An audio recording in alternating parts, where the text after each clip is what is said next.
sans dire à tout. What's going on there, jerk faces? It's your boy Andy, and you're watching Nocturnal Transmissions, brought to you by the Circle of Jerks podcast. It's our weekly live stream where we talk about news, current events. Lately it's been more of a forum for esoteric ideas and thought experiments, as well as our weekly or our movie review. This month's theme is our returning theme is going to be Robert Mitchum May. So this entire month is going to be dedicated to the actor Robert Mitchum and all of his best movies. With me, as ever, co-pilot on this thing with me is the homeboy Rob. What's going on, everybody? Good to be back after after 2 weeks, 2-week hiatus. We're back. We're rested, ready to go. I've been looking forward to this for 2 weeks. Trust me. I bet you were. I had the in-laws in town, so that was it was good having them, to be honest. It was my wife's parents. Obviously I know them. I like them. They like me. But this is actually the first time that we've actually spent time together. And I think it was actually really helpful, like just to get to know them a little bit better, for them to get to know me better. And I think it kind of solidified like our relationship. And, I feel like, they're not my blood parents, but I feel like, they're another set of parents that like I can look up to and respect as well. All right. They're your bonus parents. Yeah. Bonus parents. Yeah. Good. That's a good way to put it. Yeah. So it was kind of, I loved having them here. And I'm also so glad that they're gone. It was getting to the point where it's like, I had a bunch of stuff happen last week where I was like, I just want everyone the fuck out of my house. Actually, having guests for that long gets really draining really fast. Oh yeah, I mean, especially since they were staying with you. It's not as though they were they had their own hotel room or Airbnb where they could go and you could kind of have like your you can decompress, but they're constantly with you and on top of you and in your way. Yeah, it was a really it was a fun couple of weeks. It actually went by really fast and also went by really slow at the same time. Right. And then in the last week, Joyce ended up getting sick. Had to take her to the doctor. That was a whole ordeal. And then, unfortunately, and some more like, but she ended up being okay. It ended up being nothing like too serious. And but on like a little bit more sad news, my grandmother did pass away this past week. Oh, and it's like, but she lived a great life. She was a couple weeks away from 100, from the century mark. She is someone that I have always like respected and loved. She wasn't necessarily like the warmest person. She's not like the I love you and like like a bunch of hugs. Like the pin, the death grip pinch on the cheeks and then hard candy. No, that's not my grandmother. But the thing that I will always remember her for, she's one of the reasons why I ended up becoming a Christian. And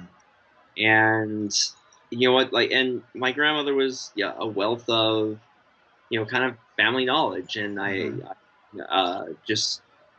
did she was very set in her ways, obviously, but she's a tough old bird, man. Like my grandfather died almost going on like 35 years ago. She remained a widow for that time, but she would help out at like for her church. They would do like for the Lutheran church. She would do like she went to like she built like rose parade floats for the Tournament of Roses parade. Oh wow! She help out like the Braille community, like kind of putting packages together for the Braille. She'd have all sorts like she'd do all sorts of like knitting and like stitch work and like arts and crafts and stuff. She kept her garden immaculate. I mean, literally like the moment she died, she was telling my dad, "Hey, my flower bed needs fertilizer. Go out and do that." And she took a nap, and then that's when she died. It's like my dad was like, "It's just," but her of all the yards in her neighborhood, it was immaculate. It was Mm-hmm. I was blown away. She grew the best tomatoes I've ever tasted. Mm-hmm. Uh, she was one of the best bakers. I mean, her sweets were fantastic. I mean, she would make these really great like concoctions, and uh, I learned a few recipes from her, and it just yeah, it's like I'm kind of glad that she's at a better place. I know she was Mm-hmm. kind of like for like the last 15 years, she's like, I'm ready to go. I'm like she kind of like was ready to head on home. Mm-hmm. Um, and it's like she'd wake up, it's like, well, shit, another day. Yeah. But yeah, it's even though like we knew it was coming, but Mm-hmm. it's still tough. Yeah, it's and but I'm just my parents are doing okay. My dad, my mom were pretty much taking care of her estate. My Uh-huh. the rest of the family was kind of my aunts was kind of doing their own thing because they couldn't get over their own problems with my grandmother. It's like, come on, like she's gonna be passing away soon. Like, just get Mm-hmm. over it. It's not that Mm-hmm. big of a fucking deal. Right. But um, so yeah, it was just a lot to go through last week.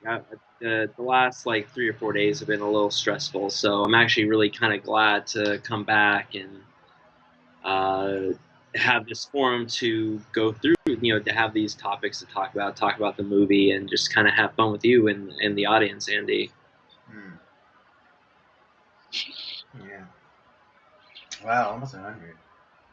Yeah, yeah. I mean, she lived a great life, man. Yeah. And she, the other thing that like uh, you know, something that I am very thankful for. She lived in her own house. Like she did have like Mm. some nursing care the last like kind of few years or so. Mm-hmm. Um, she drove till she was 80, and Wow. then but yeah, she lived in the same house that they bought her and my grandfather bought brand new in 1950. I mean, it's Wow. just so yeah, and Wow. the house looked immaculate. It's just That's so it's just incredible. so yeah, it's just but so she lived with dignity. That's the thing. Mm-hmm. It's like she had her she had her mind and everything. It's just she had some health issues towards the end, but that's typical of someone who lives to be that age. Mm-hmm. Indeed. Yeah. I'm always a little bit jealous of people like who've actually got to experience their grandparents. Both of my grandfathers passed before I was born, Oh man.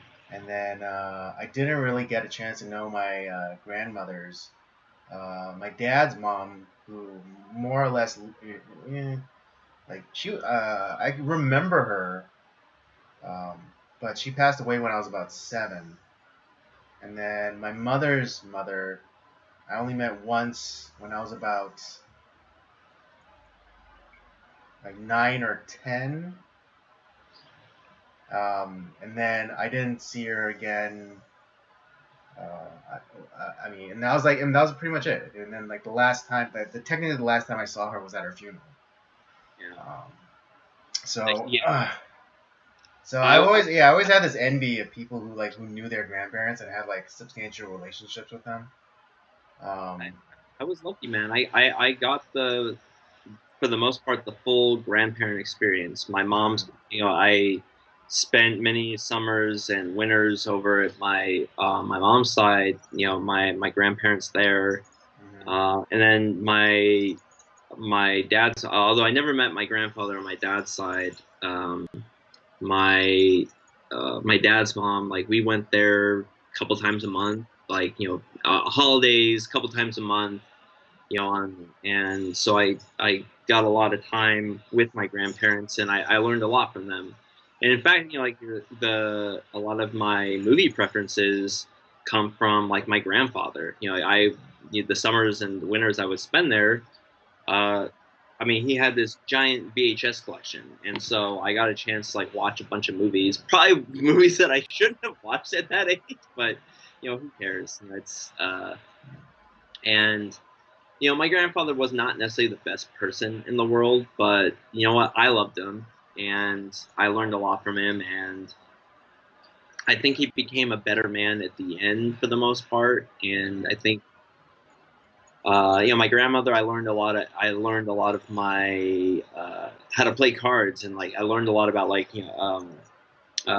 strategy games and stuff like that. So I got to develop my mind that way from my grandmother, and she was one of like her crocheting ability was like second to none. Like I always loved getting like new crocheted slippers, and I actually still have the blanket that she made me with. Like it's kind of like this crossword puzzle, and it has like our kind of like our whole like essentially like family tree kind of sort of thing on it. It's really like it's great, and I've had that. She made that like 20 years ago, and I've just always kept that because it's to me that's a precious heirloom. I'm never going to get rid of it. Right. Because it's like no one's going to make that again. Right. Yeah. No. Yeah. But even though I didn't get to really know my grandparents, I had a lot of like I guess surrogate grandparents. Um, in like in like particularly in like my dad's friends. Like I remember one of my dad's friends. Yeah, he was like he in my mind he very much was like a surrogate. He was very much like a grandfather to me, and yeah, he always treated me well. And I remember when he passed. It was I was just a wreck. Yeah. But yeah, it was just kind of it's a little bit of a rough week. I know, like my dad is still kind of like processing through some stuff. Is this your dad's mom? This is my dad's mom, yeah, and that's kind of the reason. Like, we were supposed to actually have him on, not that long ago, but like because of stuff that was going on with my grandmother, I decided to postpone that and just kind of let him, because it came to the point where he was going to visit my grandmother every weekend, so it was kind of too Yeah, much yeah. to. The timing just wasn't right. Yeah, so I decided, hey, you know what, you take care of that.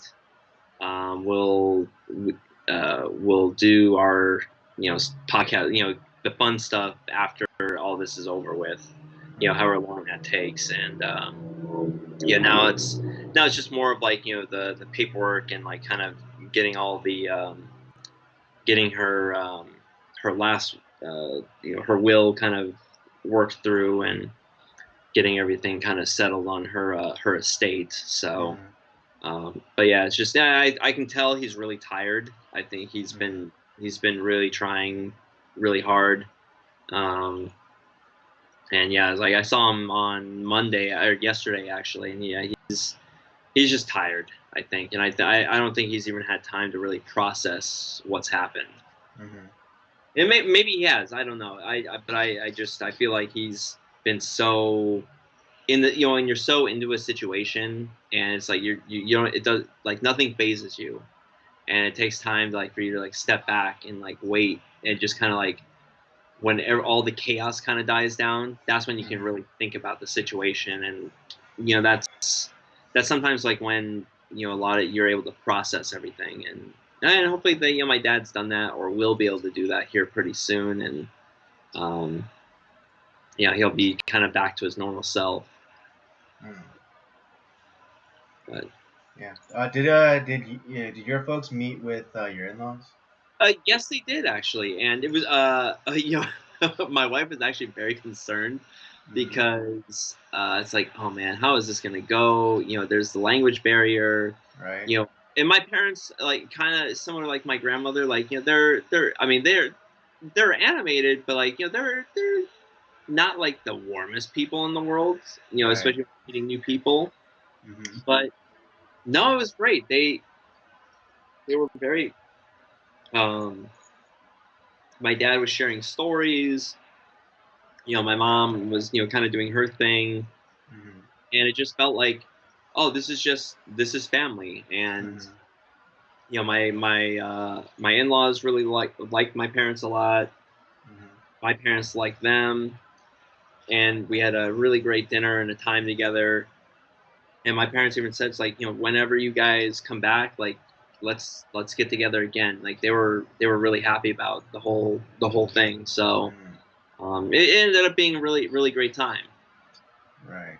Because this is their first time meeting, right? I mean, since you Right, got right, married. yeah, yeah. They have never talked to each other or before, so I was a little bit nervous too, to be honest. Hmm. But yeah, no, it ended up being really great. Uh, so we had a great time together. That's good. Glad to hear Yeah. Let's see what else has been going on. Oh yeah. So speaking of some stuff, like I'm not gonna announce what I'm doing yet because it's still we're still working through it. But I am working on a side project with one of our uh, now semi-frequent guests with Heidelberg, and it's going well. I think we have something really great going on that we're going to be doing, and we did have a third person that was going to be involved, and something that kind of really disappointed me just because I mean we had the chemistry was there, and uh, for whatever reason, uh, and I something that was said on our channel, which it's I upset him. Whatever. I make no apologies for what we say, and nor will I, because like we talked about, what we do are we are sharing our thoughts and opinions on things. And if we're doing a thought exercise or a philosophical exercise, we're thinking through a topic, and sometimes that takes us to uncomfortable places, and that's okay. That's it. Hmm. that's how you grow and you work through things. Right. So I make no apologies for what is said on here, nor will I ever. Um, but for whatever reason, instead of just coming to me personally and asking me like, "Hey, this was said," you uh, what was the reasoning for that, or like what was going on, or maybe gain some context. Like I'm not gonna change my mind about something, or I mean I'm not gonna be mean about it, but it's like, well, yeah, this is what we were talking about. It was a thought exercise where we're not really like I'm not. There's no hate involved. It was just something that we thought at the time, and I probably would still believe that I would think that. And instead of doing that, he kind of went, talked to Heidelberg and it's like, yeah, I don't think I can do this. And then yeah, I don't like what he said about this. And then he just dropped out. Didn't say a damn thing to me. Didn't talk to me like a man. And so it put a little bit of a hiccup in the project, but we're still going to go through it. We still, um, it just like kind of pushed us back a few weeks. But it's I just for me, I just want to say that I will never the stuff that we talk about on here. One, I'm never gonna like uh, disavow you because like or if someone that doesn't like me because of what you said. Well, that's too bad because we're a package. All right. Um, and I'm not going to disavow our what we do here on this channel because I think what we have here is something great, and I don't like the idea that we've come to a point where there's people who won't even just talk to you man to man. Like, hey, like this bugged me. Okay, like well let's if you want to talk about it, sure. Like I don't mind giving context, or if you want to air your grievances, sure. Like I'm not gonna apologize. Like I'm sorry it hurt your feelings, but I said what I said. Yeah, but yeah, I was pretty upset by that. But I just uh, I'm letting you and the audience know that like what we talk about here, that's I'm not embarrassed of what we talk about at all, nor should we be. Right. Of course not. Hell, I I mean, mean, the day that you can't talk about certain things is the day that like you really no longer have a free society.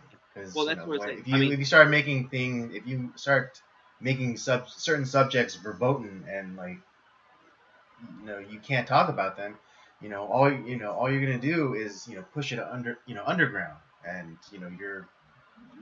you're causing the extremism that you're supposedly trying to stop. yeah. I mean, hell, you're spicier than me most of half the time. I'm like, but it's it's. But what's the Yeah, exactly. Because I have my cripple privilege, so I can get that, away with it. that is true. You get away with it. But Frank Zappa talks about how when it came to language, he always talked about how if you don't say the thing, it gives that thing power. And Hmm. why should you give these words or this idea more power than it deserves? They're just fucking words. And that's the way I've kind of always kind of thought about things. Right. Yeah. And what is it? You know. Yours and mine favorite thought leader, Owen Benjamin. He had a really great take on it. It's like like the word you can't say becomes your god, and kind of that. I know this is gonna come off as anti-Semitic or whatever, but because he kind of equated to in Judaism and how like you can't really They would speak, they would not you they can't really speak the name of God, and so that's why they came up with Yahweh, but then without the vowels, so you can't really say the name of God, and exactly so but that so because yeah, so exactly. So the words that people, well, the words that that they then make verboten or or no words, then that becomes your god because you can't say them. well, no, I don't think that's that's the truth. That's not anti-Semitic. That's I just know, but there's that's people who there's people who are going to take what I said and say, oh, that's anti-Semitic. it's like It's like no, that's the go shut reality. up and go eat a bagel. Yeah. No, that's the reality. Like, I Yeah, that's mean, the reality. And again, it's an analogy. I'm not saying that I wasn't denigrating Judaism or Jews. well, I mean, that's it, we are believers in the Jewish God. Like, we believe in the Old Testament. We read the Old Testament, and I've read major sections of the Old Testament in Hebrew, and I've studied, just kind of the both Old Testament and New Testament in church history, and it's like, yeah, that's the reality of the situation. That's why when you read through scripture, like why when the name of God is used, it's yeah, it looks nonsensical because there are no vowels. There's nothing there, Right. and so it's because it's meant they would use a different word for it because they wanted to keep the name of God holy, and so they didn't say it. Right. Right. But then yeah, exactly. But what's going on today is like the inverse of that. That's true. It You're right. Yeah, we're and making so everything else a god except for the actual God. yes, exactly. So yeah, it's a bit of what's it? Idolatry. There you go. It's idolatry. Um, because people these days they're looking for um, I would say they're looking for rituals without the rite. And so like people are the people they people think that like oh I'm so much better because like oh I'm not religious, I'm spiritual. It's like That means nothing. that means nothing. That's just means that you are seeking some sort of you're still seeking something. Like religion is nothing more than seeking something like that's more spiritual or metaphysical.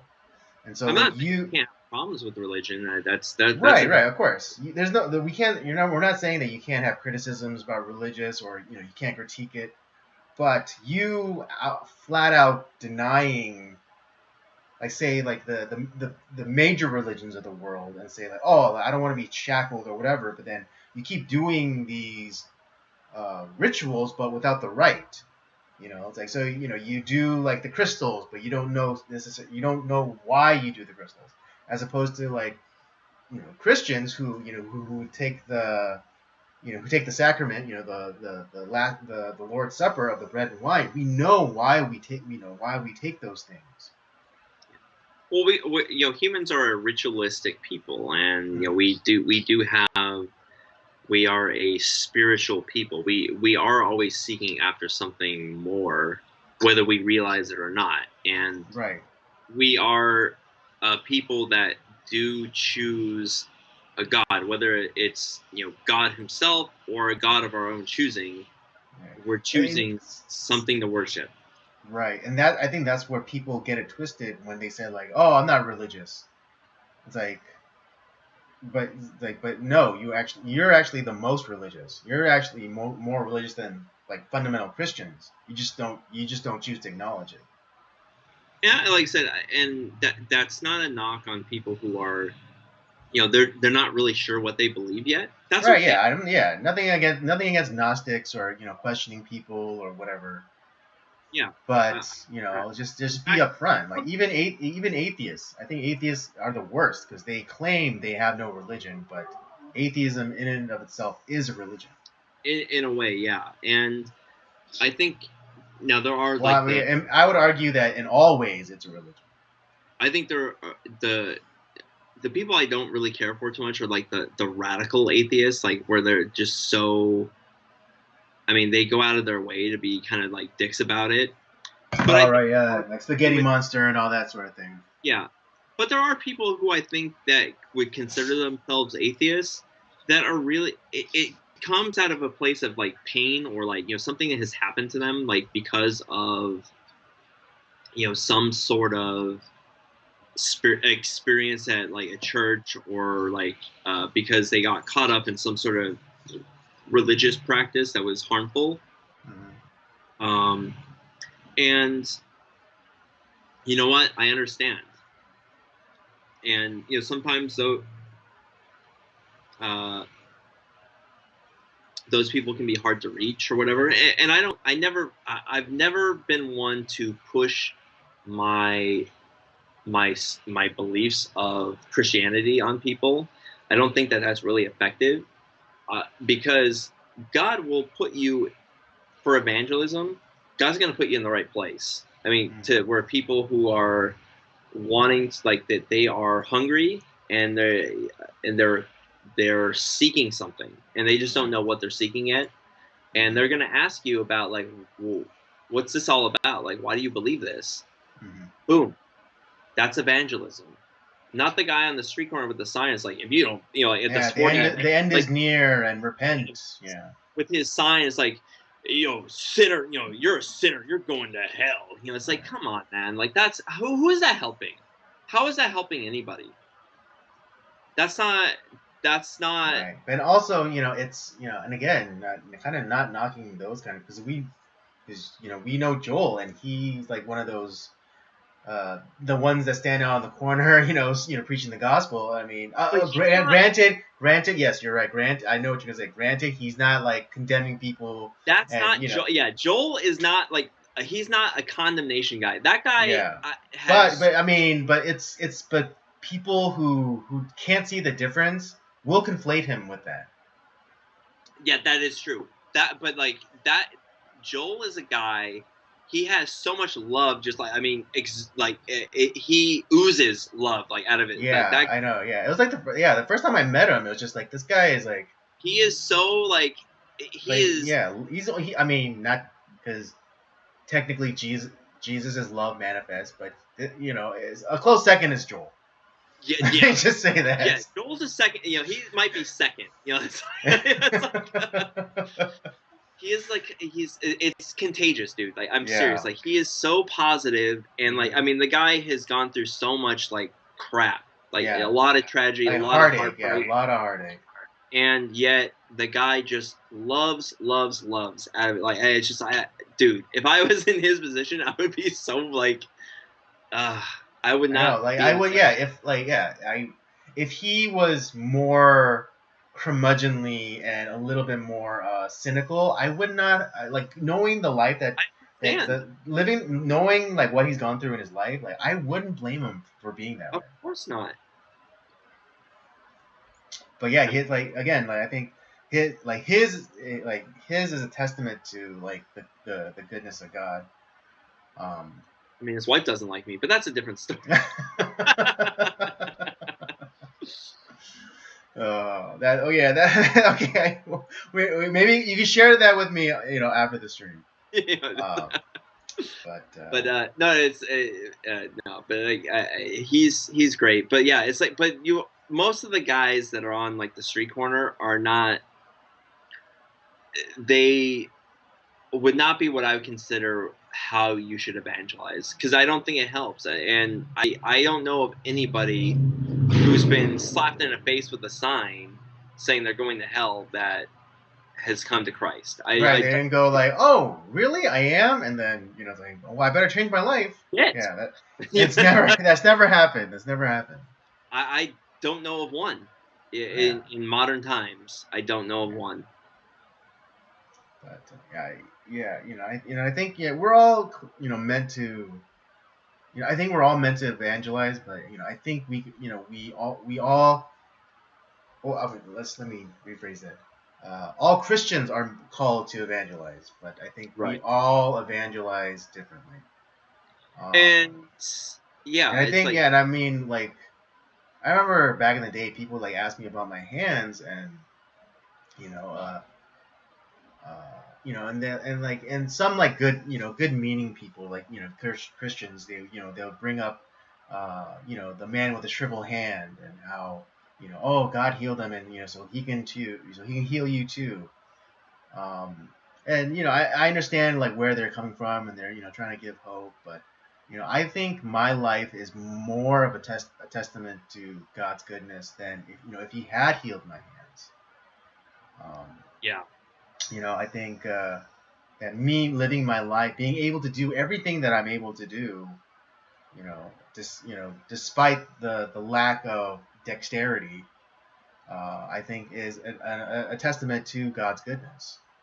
And I think people that know me, and like, especially like like when I post like stuff on like my Instagram, like especially the stories, and I do like physical things, and like people who don't know me, they're like, okay, great, this guy did this thing, but like those who know me, just like, I hope they know, like, oh my God, this he's able to do everything.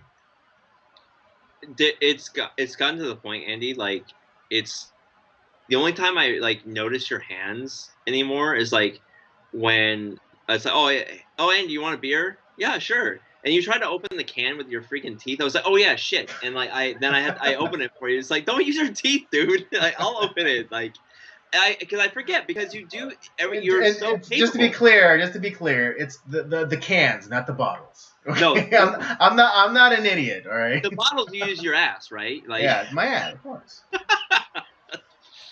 It's the best thing. It's the best thing to open bottles. I don't know how people don't see this, but yeah, I just let everyone know it's the cans, not the bottles. Yeah, that I use my teeth. Yeah, no, it's we forget, all the time. It's like, oh yeah, shit, Andy doesn't have hands, so we open those for you. It's just like, just to help you out, It's like, but that's just because, one, you don't make a thing out of it, but it is a big deal, and but a lot of people in your situation would be like, why am I like this? And they're dour, and they're like their whole life they are complaining about everything. Right. Yeah, and I mean not.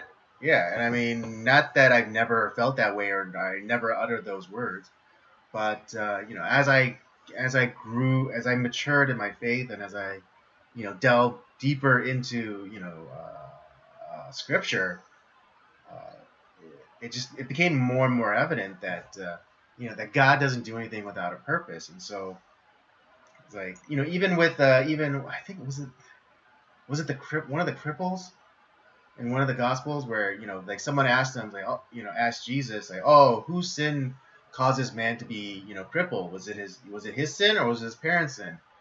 And Jesus responded by saying, it's like, neither. This man was crippled by God, so that he can like, basically display his power, and he calls him, and Jesus he healed him. Yeah, Jesus healed him, and it's like, yeah, it wasn't because of his sin or his parents' sin. Like he was made that way, so that God could work His power through that crippled man, just so that others could see the power of God. And I think I too have a similar role in that. Even though God doesn't heal me, is like He still uses me, and His power flows through me. Yeah. Oh, absolutely, Andy. And if something that people should do if they want to take a look at one of our episodes, we did an interview with Andy. And he talks about a lot of this stuff and like his experience growing up and like what he went through and his outlook on how God created him and like knew of him in the womb, like his I went to be honest, it's not a deformity. Like God created you the way He created you. I Um, mean, yeah, I say deformity as a shorthand, so other people, people can understand, but which you and wouldn't then consider. But I know you don't consider it a deformity. Like you don't look at yourself yeah, as like worse or different from anyone else. right. Well, yeah, because my mentality is that that I'm not disabled because I've had this my entire life. This is the only thing that I've known, and so like I can't lose. You can't lose something that you never had. Um, so it'd be one thing if I was born with typical five fingered hands, and then I had some sort of accident and I lost that, then yeah, I'd be disabled. But because I was born with it, because this is because the way my hands are the only way that I've known them. This I don't regard myself as disabled, or I don't have the mentality of someone being With the disability. disability. It's it's funny. So we were I was taking my in-laws to the airport on Sunday and I had to borrow your car. That's right. And Andy has he has a large SUV, but Andy does not have handicap plates. So which my wife does. Right. And she's like, why doesn't Andy have fucking handicap plates? He would have had a parking spot sooner. It's like no one would question him if he had a handicap. It's like, yes, but honey, he doesn't want one because he doesn't feel like he's handicapped. It's it's like okay, but it's stupid. He should have a handicap. Yeah, I mean, it's funny because again, one of our favorite thought leaders, Owen Benjamin, brought this up, and how he was like saying like, why do people in wheelchairs deserve spots closer to the front door or whatever, and he goes into the psychology of it. It's like that's messed up. You're saying that, oh, poor little crippled man, here's a leg up, where I think if you talk with a lot of, I guess, handicapped people, they really just want to be treated the same. And so Exactly. there's a lot. I think there's a lot of handicapped people who would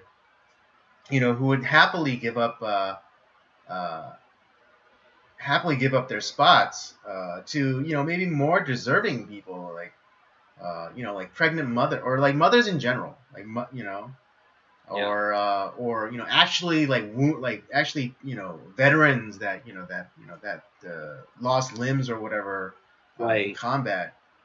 And so this whole like this idea, particularly because Owen Benjamin, someone in his audience is a paraplegic, but he only got that way because because he had a past, and it might have had something to do with a drug deal gone wrong, and he got shot in the back, and that's She's how he became a paraplegic. And so it's like, do you think this guy deserves a special spot in front of the store? It's like, no. no, it's it's one of those things where I think that I like the idea that we care for people who have I hate to say use the word deformities because it's like that should okay they have certain conditions Right. or I mean, if you want, they're you could say limitations. limitations. They were born a certain way. They got that way through combat or whatever. I Mm. like the idea that we should help. I think we should help those people. There are a lot of people who have temporary disabilities who milk that thing for all its fucking worth, which is horrible. And we have a lot of fraud out there. So Right. because I've tried, like, there are things I've been trying to do, like, for my wife, just because, I mean, I do either through, I've been praying for either some sort of miracle from God where the bone in her hip is just miraculously healed, which would be great. But here's the other thing too, is that through medical technology, I think a hip replacement would be great too. Like, and I don't care which one it is, um, just so that she can have a semblance of a normal life, and where she's not in pain. That's the thing. That's mainly the Right. main thing. I just don't want her to be, because I mean, she's always in pain. It's kind of like the Hulk. It's like it's like the key is I'm always Yeah. mad. It's kind of she's always in pain. It's Yeah. like it's funny. She'll get like a paper cut and she'll like, oh, it hurts so much, and she'll cry about it. It's like, you have a painful disability. How is this the thing that hurts you? Like, I don't understand. it's like Yeah. oh. I mean, yeah. I mean, yeah. Sometimes I forget that your wife does live through pain. But it's just but even it's the same thing with, even. like, yeah, you. But I think it's a testament to my character that I still give her shit. And the thing is, she likes that about you, because she does want to be like everybody else. I know, like, sometimes she's like, I have limitations, like, I can't walk as fast, I can't do certain things, but she just wants to be treated like everybody else. She doesn't want to be constantly asked, oh, why do you have a limp? Why do you have this? It's like, she wants to just be left alone to live her life, and just to be treated like everybody else. Right. All right, that settles it. First thing she has to do is get rid of those handicap placards. I don't soon, but yeah, I mean, I'll admit, because sometimes when I drive my uncle around and he has handicap placard, because he legitimately has like health issues, and like he part of his toes got amputated recently, and so so it's pretty sweet being able to just like roll up, huh? Does he have the sugar foot? Is that what happened? Something like that. I don't know if it's necessarily linked to his diabetes, but like parts of his toes got amputated, and so he has like a. I was just curious if it was like a diabetes thing, or if it was right. Yeah. No, I mean, I can't remember. But I wouldn't be surprised if it was, but I don't think it necessarily is from that. Okay. Yeah. But yeah, it's pretty sweet. I'll admit, it's pretty sweet. You just being able to roll up anywhere. Just being able to roll up anywhere and just park. Just put up the placard and just walk out. Now, when I drive her car, I don't use the handicap spot because I don't need it. Right. But for her, I understand why, because it is after it's really like, I think at most like she can walk maybe a mile, and then before it's really like where the pain gets really bad, and I was like, okay, it's like we're done, like we're going home, or we're gonna sit down, take a breather, right? You're doing too much. Mm-hmm. So I kind, because sometimes she'd be like, no, I'm okay. It's like, honey, I know you're not okay. Just stop. Yeah, like that one night we were all out in K-Town or whatever. We walked, I think, just over a mile. And it was too much. Yeah, it was too much for her. Yeah, I was like, all right, we're done. It's like,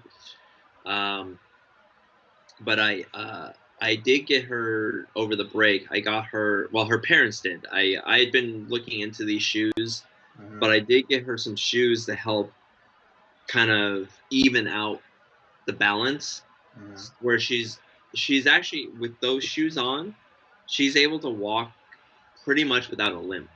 Which I was like, as soon as she found, like, it took us a while to find the right pair, but once we did, I was like, honey, like, you can't see it right now, but you don't have a limp. It's like it's dramatically different. And yeah, it's I to be honest, I actually ended up buying a pair of those shoes for work because I was like, and because those shoes are actually pretty fucking amazing. They're really good. Sweet.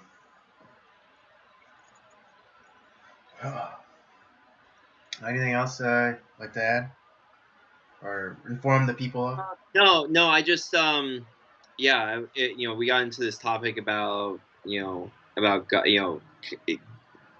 we take out when we stop using certain words or whatever, it's that becomes our god, and that's really true. And the that's why I'm never not going to approach a subject or I'm not going to create controversy, but like when there's a controversy I think is like kind of like where that's important to talk about, it's like, oh, you can't talk about that. Well, why not? Okay, well, I'm going to talk about it. And if that pisses people off, well, so be it. And in this one case, it did piss somebody off, and I think the episode that pissed him off was actually the remember the live stream we did when we ended up agreeing both with the Taliban and Tom Cruise in this. Yeah. That's the episode. That's the one. Yeah, I was gonna after the stream, I was gonna ask you which episode you think he was ticked off about. I think that's the one. I mean, I get it, but it's not that like, is Tom Cruise a crazy person? Absolutely. Yes. Do I believe in Scientology? No. No. But is he right about the pharmaceutical companies? And and psychology? Yeah. Was the Taliban right in this one instance, or like maybe they don't? One aspect of why they were fighting us? Yeah. I kind of get it. Yeah. I don't like those people, but right, yeah. Who's saying? Okay, who on that live stream said, "Man, I love the Taliban"? Nobody. Jeez. I'm not waving my Taliban flag and I'm not doing any of that stuff. I don't like those people at all. Exactly. But I in this one instance, I was like, you know what? I might actually agree with them. I was like, we were just as surprised as anybody else. I know. Who thought that we could find common ground with the Taliban? Not this guy. That's one instance. So, anyways, that was the episode I think was the problem, and you know what? So be it. Fuck it. I don't care.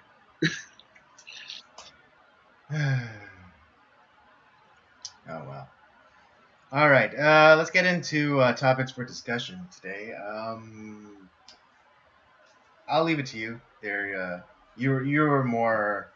You're Why don't we talk about the? Why don't we talk about the media? I mean, we do talk about that a lot, but I think it's important because a lot of things happen on our little break. Yeah.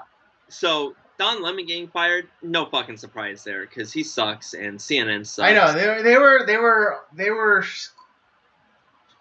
whether quietly or not, they were pushing that guy out. They were gingerly moving him out the door. Anyways, he lost his primetime spot. They moved him to freaking morning. Who wants to see that face in the morning? Nobody. And then also he kept having those he kept fighting with the co-host, like that one chick in particular. Like he was constantly dumping on her. Well, because he's a catty bitch. That's why. Yeah, and I dare say that he's actually a misogynist. Dude, he really is. I mean, most gay guys are. Yeah, exactly. Yeah, I don't like the whole LGBT umbrella. I don't know why the L's and the G's are together. Well, I'm trying. Yeah. They have They literally have nothing in common. They have nothing in common. They literally have nothing in common. Gays and lesbians hate each other. Yeah, dude. I know this. I know it's part of the program to normalize it, but even in that TV show, Will and Grace, the really flamboyant gay character, he even admits it. It's like, oh yeah, lesbians and gays hate each other. They do. I've seen it in real life. They don't like each other at all. There you go. Yeah, they literally have nothing in common. It's like I've heard gay guys like, oh, fuck that, like, that carpet eater bitch. It's like, it's shit like that. I'm like, god damn. It's like they don't like each other. But for CNN, like, because they've been hemorrhaging like their viewership, yeah. Quote unquote top talent, right? Mm-hmm. I mean, Chris Cuomo's gone. You have Mr. Potato Head, he's gone. Brian Stelter, and then I was like, that took me a minute. I was like, who? Like, that's how irrelevant he is. Yeah, but like Don Lemon was like kind of their face. Yeah, I mean, because I don't know anyone else that's on CNN. Anderson Cooper, I guess, maybe. Yeah, and like that one generic white woman with the glasses, where it's like you could confuse her for like 11 different like soccer moms. You're not talking about Rachel Maddow, are you? No, not her. But that other one. Exactly my point. Exactly my point. Like, she has glasses. She's not a kind of an older lady. I think blonde. But, yeah. And like she could be confused for like 11 different soccer moms. Yeah, it's like, who cares what her name is? Exactly. But yeah, like, but the one is like you could just say Don Lemon. Everyone kind of knows who that guy is, right? So they're kind of losing their ace. I mean, I guess. I mean, yeah, CNN does not have a deep bench. No, they don't. And so it's like, okay, I mean, they've been hemorrhaging talent. That like I said, talent. Quote unquote. Well, air quotes here. For like heavy air quotes. Heavy air quotes. Yeah, and they even brought up. Well, the CNN Plus that lasted like 4 months. They thought that they like brought what they stole from Fox News. They brought on what's his face Wallace. What the hell? Not Mike Wallace, because Chris. Not George. Chris. Yeah, Chris Wallace. Yeah, and look how well that turned out. That was horrible too. I know, they brought him on and then immediately shut down CNN Plus. It's like, what does he do? Is he even on a show on CNN now, or is like he just like? I don't know. I think he might be a floating like contributor. Good lord, do they still have to pay him his contract? Because that's a very good question. They gave him like what? Like, it was like a $50 million contract or something like that over for like 4 years or something. Yeah, they're gonna have to pay him that money. So in some way, they're gonna have to pay him that money. Yeah. Man, but anyways, yeah. So they tried to steal talent from like their rival network, and they've been hemorrhaging talent. Like I said, talent with big air quotes there. Mm-hmm. But I think the more big news item, and not necessarily because I like this person per se. Like I think occasionally he does he talks about some interesting things, but Fox News essentially firing Tucker Carlson, that's big, because they also don't have a really bench. I mean, I think they have a decent bench, not a deep bench, but they have a decent bench. Even though especially after the whole Chauvin case thing, Greg Gutfield, even though he had a garbage take, I will admit that he's funny. That's funny. True. He is pretty funny. And then what is it? I guess Jesse Waters is okay, even though he like a lot of his like the way he got started was kind of like he literally stole the bit from Mark Dice, the man on the street interview thing. Yeah. But he's still kind of entertaining to watch every now and again. Here's the thing though, like, would you consider any of these people that we're mentioning, Tucker Carlson, Don Wallace, do you consider any of them journalists? No. 'Cause, like, I think they have a decent bench. Not a deep bench, but they have a decent bench. Even though, even though he had a garbage take, I will admit that he's funny. He's funny. Yeah. And then what is it? I guess Jesse Waters is okay, even though he like a lot of his like the way he got started was kind of like he literally stole the bit from Mark Dice, the man on the street interview thing. like news people at all, like in any sort of. No, they're entertainers who talk about the news. Yeah, exactly, and not like the most entertaining. Like, I mean, the most like I think relevant was probably Tucker, out of all those people, Yeah, by a country mile. I mean, because despite what you might say of him or think of him, he would say some true stuff sometimes. He would. And he had he even though, yeah, you could say he was establishment, he had an authenticity. And to me, that's the problem. And this has been a like since the 24-hour news cycle started. Mm-hmm. This has been the problem. It's not about delivering the news, things that are actually happening that are relevant. It's like, but you've created this um this infotainment in a sense. Like, it's where like, oh, we have to have these personalities, and it's like, no, that's not what the news is about. Who gives a shit? All I care about is, are you giving me the actual facts that I need to know? And that's has never happened on any of these channels. Right. It's like, just give me the who, what, where, when, why, and leave the rest to me. I'm not even saying that like maybe like the person delivering it doesn't have their own bias. That's fine. Mm-hmm. But don't give me like,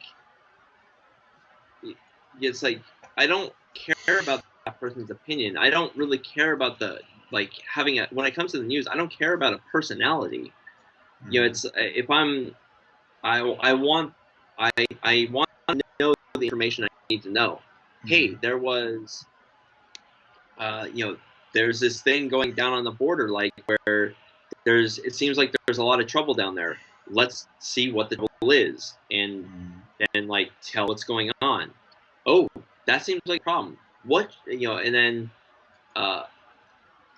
or hey, there, maybe we're having a string of car thefts.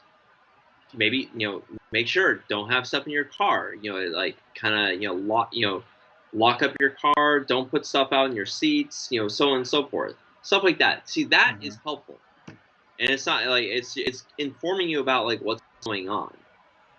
But like what has been going on now with the 24-hour news cycle, it's this like constant 15-minute like stream of like breaking news, and it's like, and yeah, it's like constant opinions, like when it came to like the Trump trial, it's like, which it's not, it is news and it kind of isn't at the same time. It's like, well, we actually can't have cameras in the courtroom, but it looks like everyone's being very, everything's very serious. Oh, Trump is walking into the courtroom. What's gonna happen? It's like he looks like very like sullen, and it looks like he's very guilty. It's like, what the fuck are you guys talking about? Like, why are you wasting my time with this? This is not important.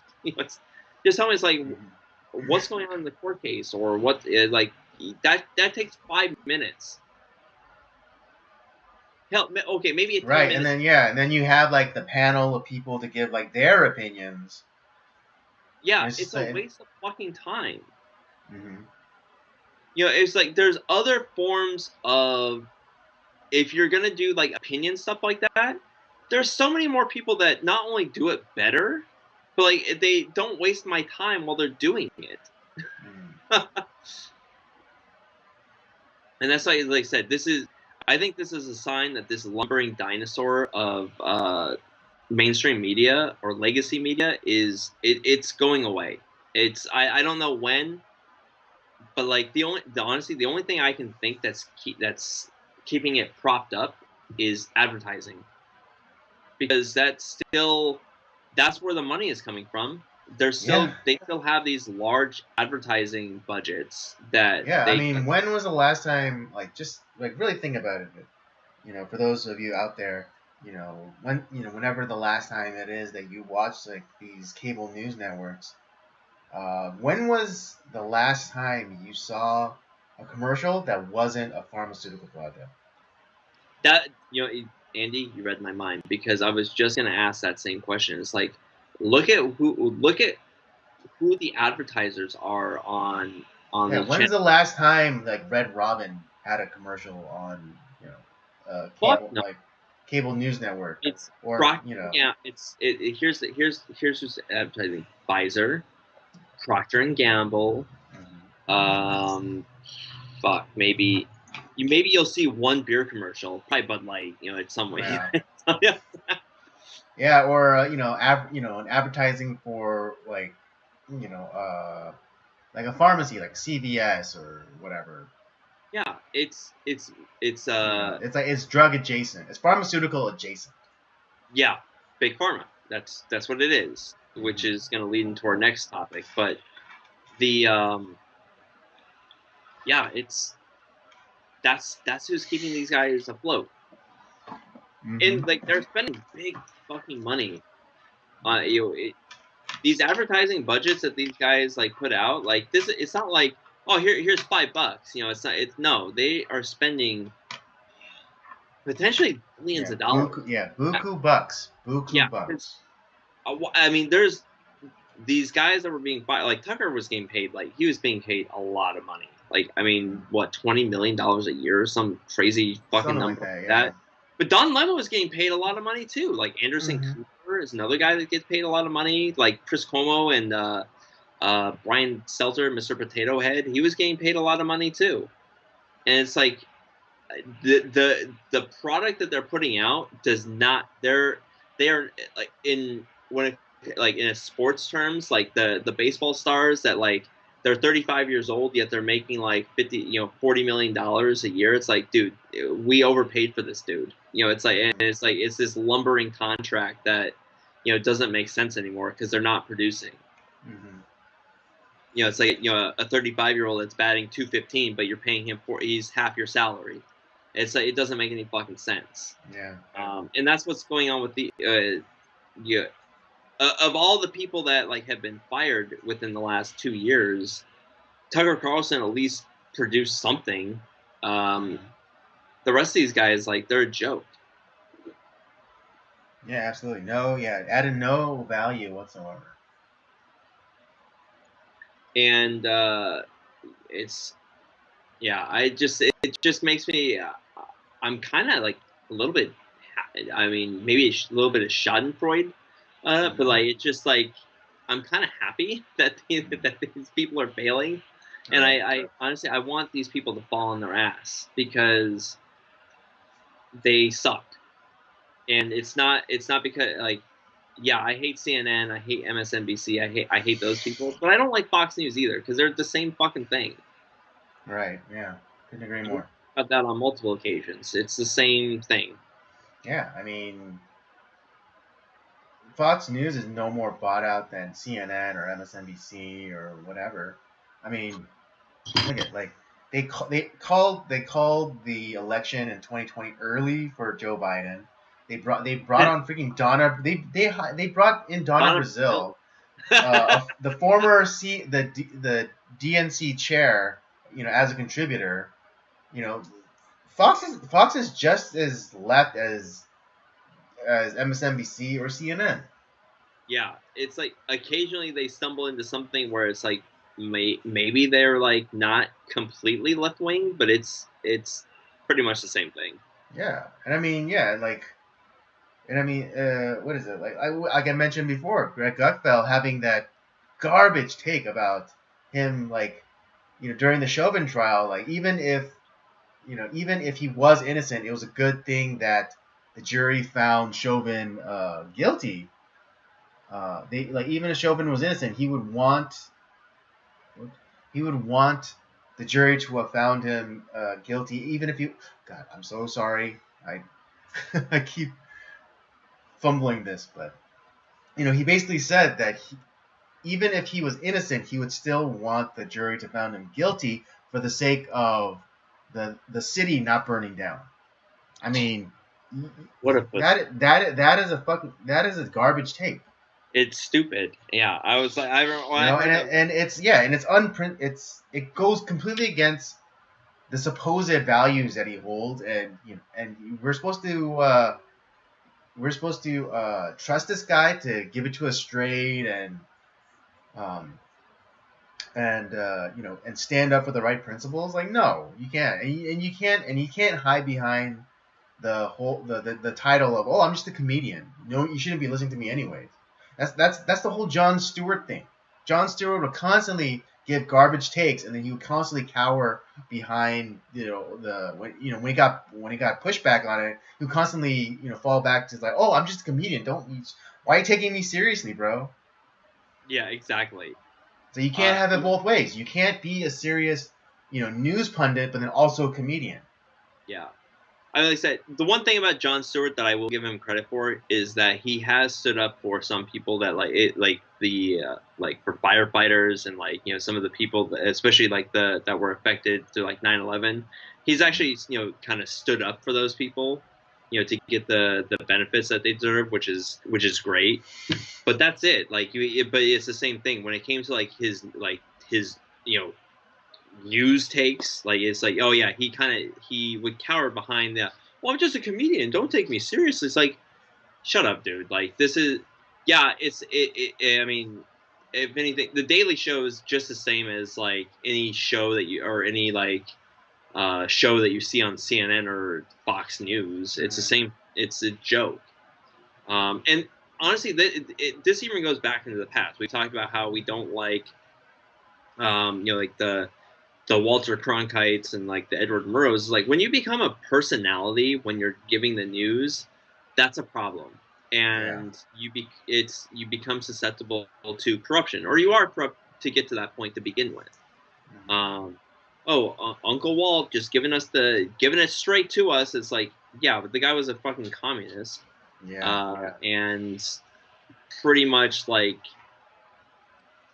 steered the country in a really terrible way. And that's the thing, especially back then, I think it was even worse. Now we have more options, even though if people don't realize they have options.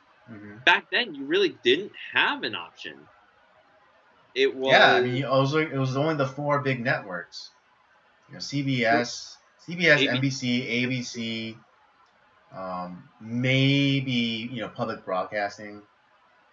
I don't even think that was a thing. Or as far as news was it wasn't really a news thing though. So it was really the big three. It was ABC, NBC, CBS. That was it. CBS was Murrow's.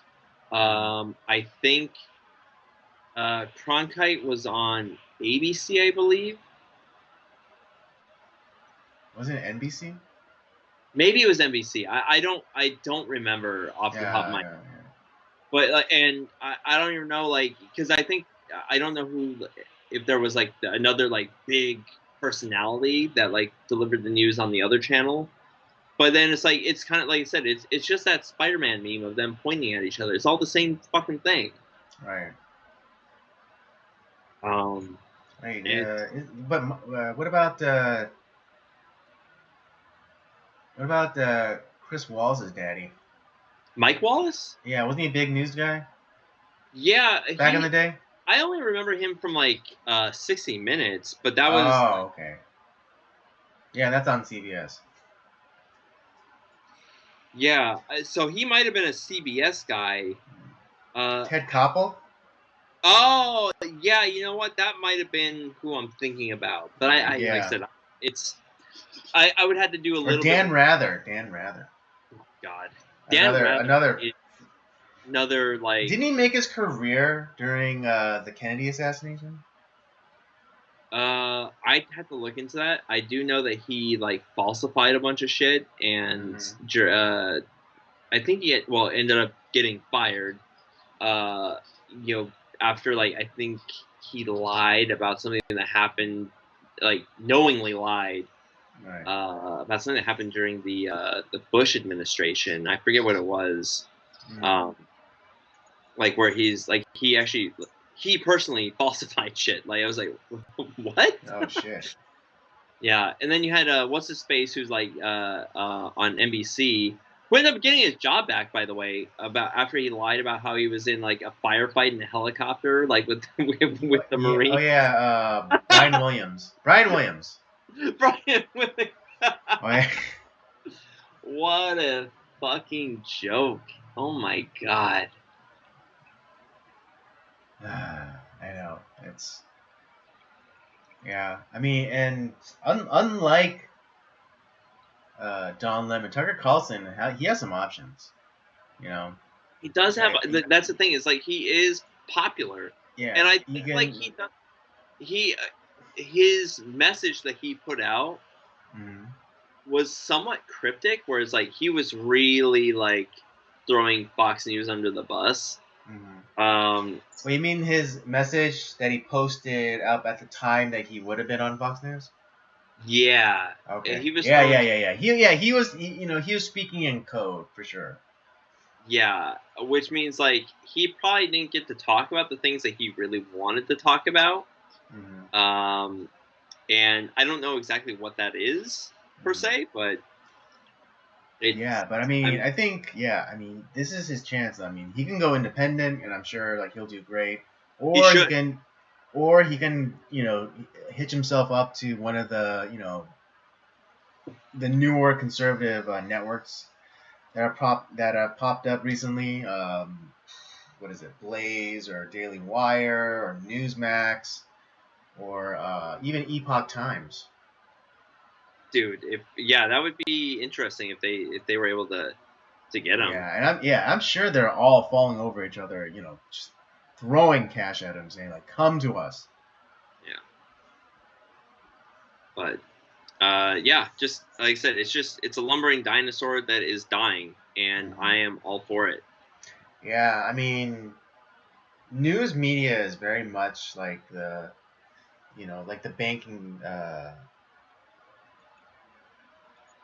banking racket. It's like too big to fail or whatever. Like, Yeah, just let these fucking things die. Let hmm things used to go out of business and die. When they became irrelevant, and that happens. It's okay, hmm and you just have to come up with something better and more hmm because people don't. I think people are tired of what these guys are putting out hmm because like I said, I can get what the mainstream media is putting out uh, in a different format, and it's done way better. hmm I'm not opposed to like listening to someone's opinion on like what's going on in the news, but like there's so many podcasts that do it way better, or like or these organizations that do it way better. hmm I don't need to listen to some crap take for 24 hours a day on CNN. So Agreed. it's like, and like if you really want to do like first of all, the 24-hour news cycle, there's no such thing. We did just fine where we had maybe like a morning news segment and an evening news segment, and you kind of hmm just in an hour you went through like the events, like the morning news would recap maybe like stuff that happened overnight hmm or stuff that's like breaking in the morning. Great. And then you'd have the evening news, which would kind of cover the news during the day, and and that was fine. And we also had newspapers. You had a morning and you had an evening edition. Same thing, hmm and that worked just fine. But for Yeah, whatever, kind of missed the test pattern. yeah, And like at the end of the day, at the end of the broadcast day, they play the national anthem and then cut out. yeah, it's because they actually wanted to just deliver the news and get the fuck out. Like hmm that was it. Yeah, and I understand like if you want to then go and play like reruns of like Gilligan's Island or whatever, to try to recoup some of your money or whatever, but is it really worth it? It's really not. Yeah, it's funny. I'm reminded of this one scene from this movie. That thing you do. Hmm. And in it, like one of it's about a fictional band, um, that rises to the top of the charts or whatever. But one of the band members, his dad owns an appliance store, This is back in like I think mid '60s or whatever, mid to late '60s. And his son forgot to turn off the lights at the end of the day, and he was complaining about it. It's like, oh, I don't want to live in a country where we have to, I have to keep the lights on all night, or or then like there was another like kind of big chain kind of appliance store that's that was advertising, and they're like because he was like the dad was a small business owner, he didn't open on Sundays. Right. And then he was like saying he saw the advertisement, it's like, you know what, I don't want to live in a country where you have to open on Sunday to to make a living. Yeah. And it's like that's completely valid. It is like there should be like a day of rest. Like whether like you're a churchgoer or not, like you shouldn't have to work 7 days a week. Like 6 days, yeah, that's fine. Like it's that's standard. Yeah, you shouldn't have to leave your lights on all the time. You shouldn't. I mean, to be honest, I do like places that are open 24 hours. Like it is pretty convenient. Mm-hmm. But at the same time, like I'm okay if like, okay, well, this place, it's closed at 10. Okay, it's everything kind of shuts down at like 9 or 10 o'clock. Okay, get your business done before then. That's okay. Or because you have to leave your lights on just because it's like people think that you're there, they don't break in. Mm-hmm. And it's like, yeah, I don't necessarily want to live in that type of culture. I get that sentiment. Mm-hmm. I don't know if we can put that tube back in the toothpaste, or that toothpaste back in the tube. Yeah, sorry, I mixed up. I know, I had a similar thing happen to me before. Yeah, but yeah, it's I get it. Mm-hmm. And just like you shouldn't have to have two people working to the fact that we can't live on a single income anymore, that seems really ridiculous. And that's also, to be honest, though, we won't talk about it tonight, but that is definitely by design. Oh no, dude, it's so obvious. So obvious. When you really start to look into like how that came about, mm-hmm. It is by design. No, exactly. Like the whole women's suffrage suffrage movement, that was to destroy the family. Women working, that was to increase the tax, the amount of taxes you get from people. So it's not that it's not one household gets taxed one time; they get taxed 2 times. Yeah. Because the woman's working. Yep. Duh. Come on, people. It's obvious. It's staring you right in the face. Come on. Yep. Why do you think that the government, like, the at the time the white male government voted to have that in?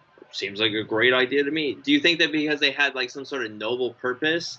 Hell yeah, no. These broads, they definitely need the right to vote. They need their voices heard. No, all right, that didn't happen. And you can't convince me that it did happen. Just like the Civil Rights Act, would you think that was out of some sort of like love for, oh, you know what, we were wrong, we need to make this happen? No. First of all, Lyndon Johnson is the one that signed that, by the way. That was not out of some sort of like loving act. I was like, yeah, you know what, you guys are right. We need to make this happen. We need to correct this. That was not. That was also it just similar to like our legislation today. That was chock full of like crazy shit that was stuffed in there too. Right. I mean, and if anything, the Civil Rights Act destroyed business rights. That's what it was. That's what it was. It did. So women's suffrage was to destroy the family. What is it? Women in the workforce. That was more to.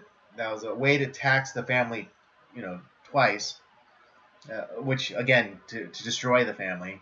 And then civil rights was to destroy small business by taking away business rights. The right of association, essentially. Yeah. Even though they still have the signs now, like the whole like I reserve the right to refuse service to anybody. It's Have you ever seen that? Like actually, like right, what? exactly. Yeah, it's like, have you ever seen someone, use that right, to kick out like black people, or to kick out, like some, homos, or whatever protected class. Hell no. No, I've hell no. never seen not in this state. That's for damn sure. Not yeah, not in, not in this day. I mean, yeah, you might see it being utilized for like an unruly customer or whatever. Yeah, sure, okay, that's fine. No one's gonna complain about that shit. Yeah. But if someone tried to kick someone out for being black, like you'll never see it. You'll never see it. I don't like your skin color. Get out of here. Like, no, it doesn't happen. It would be like, to be honest, I'd be if I ever saw that happen. To be honest, I'd be a little shocked because I've never seen it. You know what? But I'd respect it. I'd be like, good for you. It's like, God, I'd respect it. I'd be. To be honest, I'd be a little bit horrified, but I would have been like the slightest, head nod, like, okay, respects. Hell, if I got kicked out of some place for being white, I'd be like, really? Okay. If you don't want me here, fine. I'll spend my money elsewhere. I know. You know what? It's. I know. I know you. Everyone out there probably thinks we're crazy, but it's like just like the honesty of it. That is what we want to see. Is the honesty of it. It's like, yeah, I'm kicking you out because you're black. Okay, so okay, fine. Like, if you don't, at first they'd be like, wow, but then I think you would be. I think people would respect that because it's just the honesty of it. We kind of are. To be honest, we are like in Los Angeles. We do this as a city. Whether we call it segregation or not, it's almost like self-segregation. We have right. I mean, that's why we have ethnic enclaves. We have Little Tokyo. Yeah. We have Little Thai Town.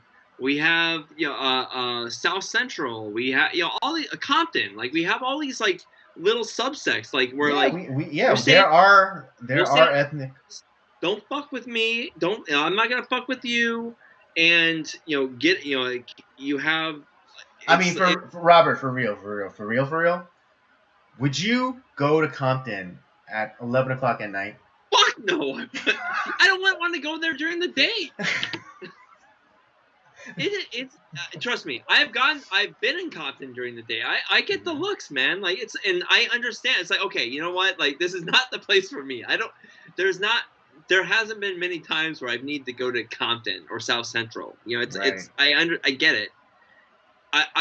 The reason why I encroach upon Koreatown is because, well, one, I'm married to a Korean, and like the majority of my friends are Korean, and some of them live in Koreatown. Right. That's about it. Like, I don't. If people want to like be, because people don't really. There's a lot of people don't really want to be integrated. Okay. Yeah. It's just that's the reality of things. That's why they choose to have their little subsects. Yeah, that's why ethnic enclaves still exist. It's not race. It's not like racist or crazy. It's like it's a reality of the world. Mm-hmm. That's why country. Our country is like one of the few countries.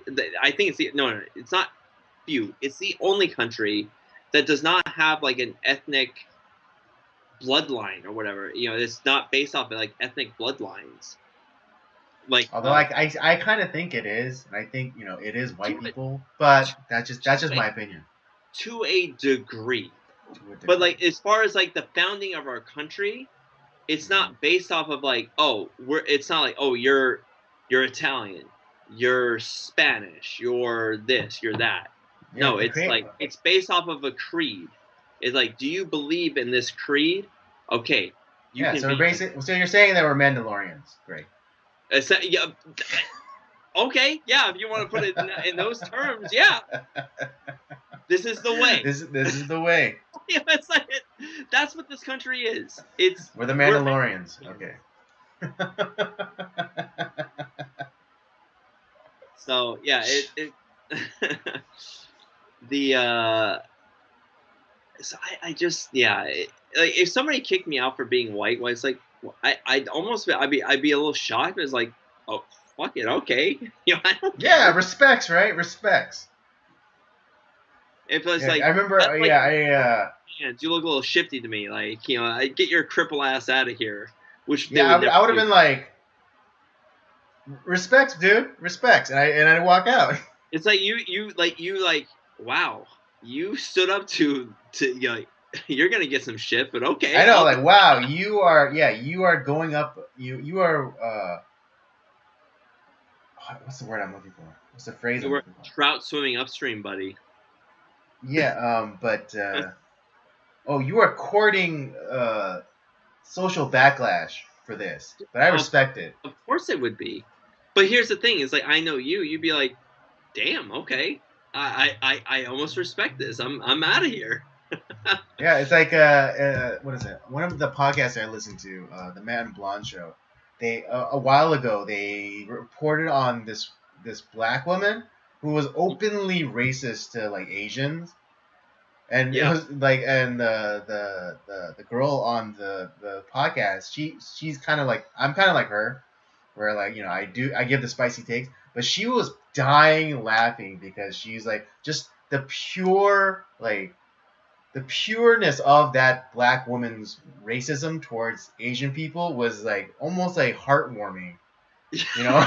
it's like, thank you. Someone's being honest for once, at least. Yeah, exactly. And that black woman, like, and like the black woman is like a protected class, so she can get away with this. So she's like calling, like, oh, you slandered-eyed bitch, da da da this, and it's like, he's like, go the fuck back to China or whatever. And she was just like openly being racist, and it was just like so refreshing because everyone kind of walks on eggshells, like in regards to Yeah. race Hey, relations. and guess what? The reality is, a lot of black people don't like Asians. A lot of Asians don't like black people. This is A lot true. of Asians don't like, like Latinos. Latinos don't like a lot of Asians. It's like most people don't like each other. This Okay, is true. that's like that. That's why. Why do you think that there have been wars for like centuries, like with I know, between and it's countries? always one Because group against one group that looks different fighting a group that looks different. and they have different values, they have different like cultures, and they don't like each other. Yeah, I mean, look at the English and the French. They've been fighting for since time immemorial. And those are two technically white people's group, And they hate each other, and and they they still, absolutely hate each other. yeah, it's just that's just human nature. Okay, I think the reason why we have some sort of like,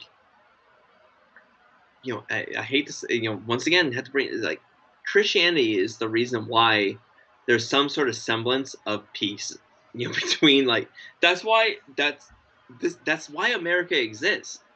It's because of Christianity. Right, and I mean, Uh, people will say like, yeah, they'll point to Enlightenment values, but really it's Christian values because again, to your point about America being a creed and not a bloodline, that's what Christianity is.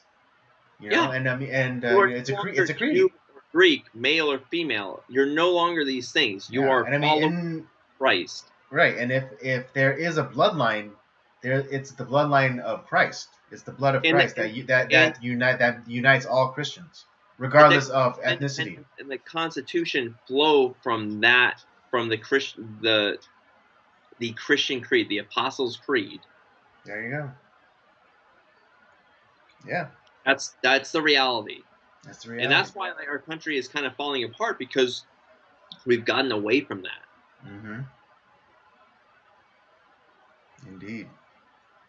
And so yeah, you have all these like little subsects, and so yeah, we're having like little tiny like wars and clashes because people groups don't like each other.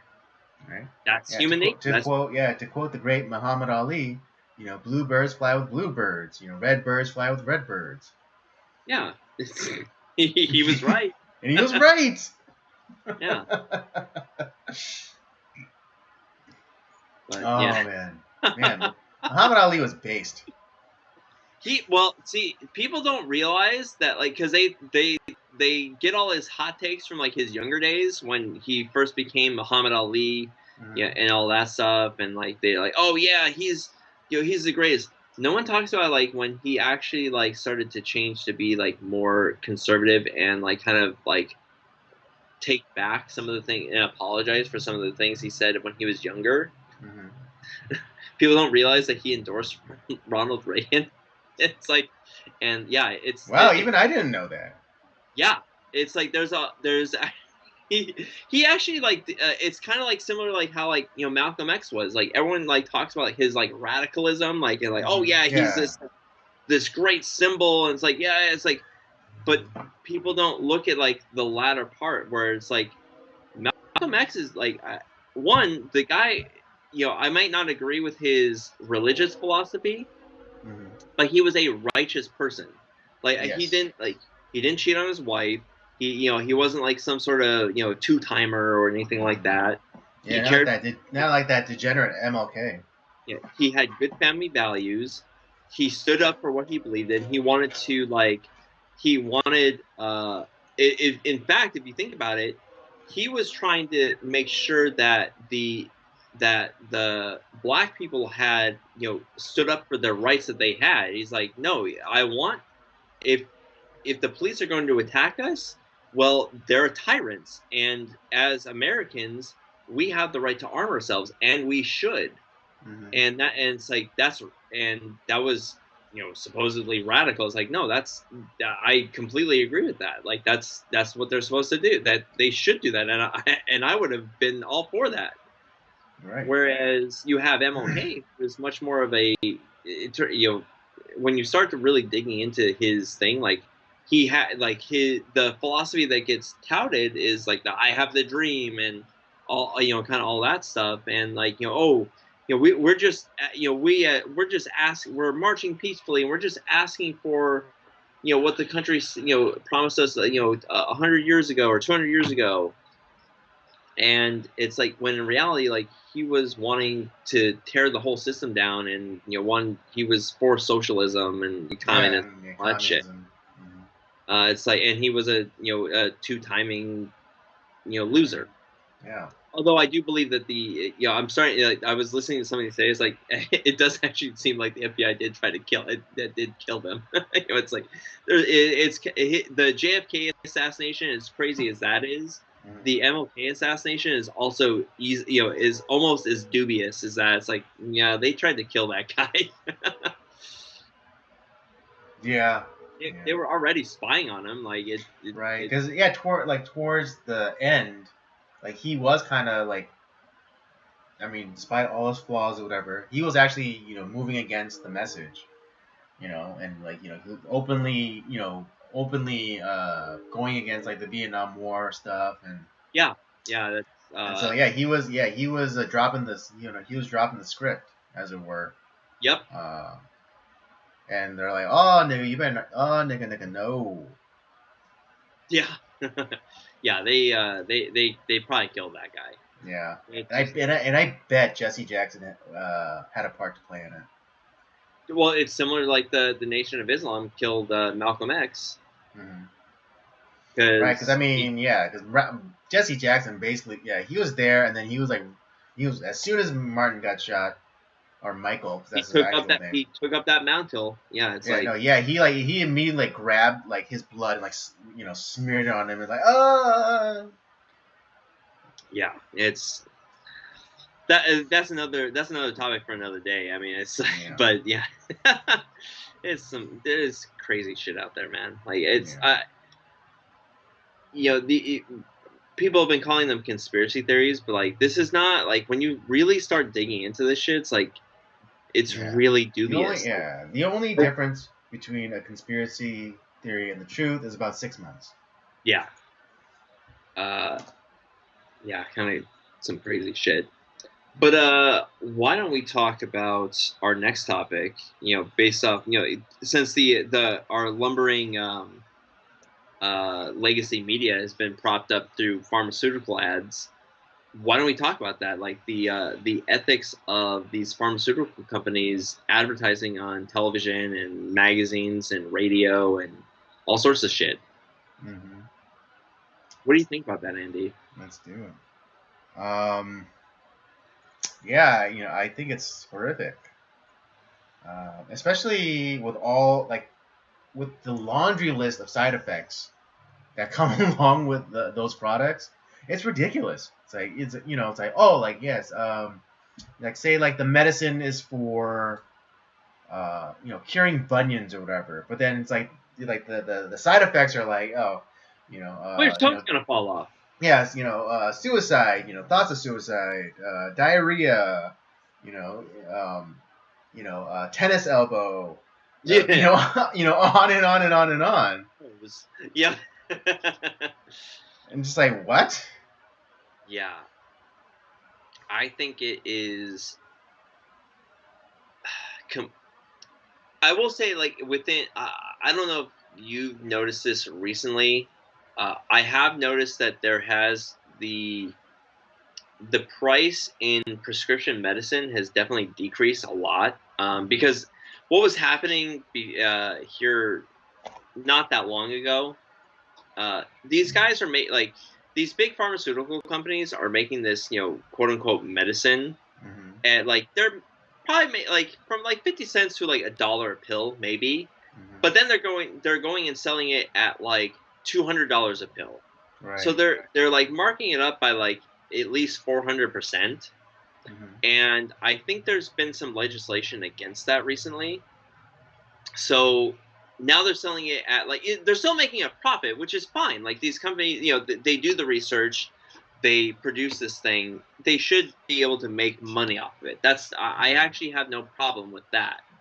Right. But like to the point, like, do you need to make 400% off of each pill? Come on, like that seems ridiculous. Mm-hmm. So I have seen prescription medicine go down a lot, within like the last like 2 or 3 years. Mm-hmm. Um, but I think the thing that needs to happen is we need to stop. We should not allow, because I think we're the only country that allows any sort of like pharmaceutical advertising. Mm-hmm. I don't think this is on European or Asian television. Like you don't have Preventix commercials. Like it's like, do you need to cure heartburn? Well, talk to your doctor about like so and so, and like it's like, no, they shouldn't. They should not be advertising. Like they're not like a regular company. It's um, it's kind of thing like I don't see Tylenol ads anymore. No one needs to. You don't need to advertise that. Like everyone knows what the fuck Tylenol is. Right. Like if it's like over the counter stuff, like hey, like as far as like I don't really care about over the counter stuff mostly, Mm-hmm. but when it comes to actual like talk to your doctor and get a prescription for such and such, to cure your owies. It's Mm-hmm. like no, though, like, and most of those are funded like these are companies that are medication that's done by like these big pharma companies, Mm-hmm. Pfizer, Johnson and Johnson, Mm-hmm. and such and such. Yeah, And bear.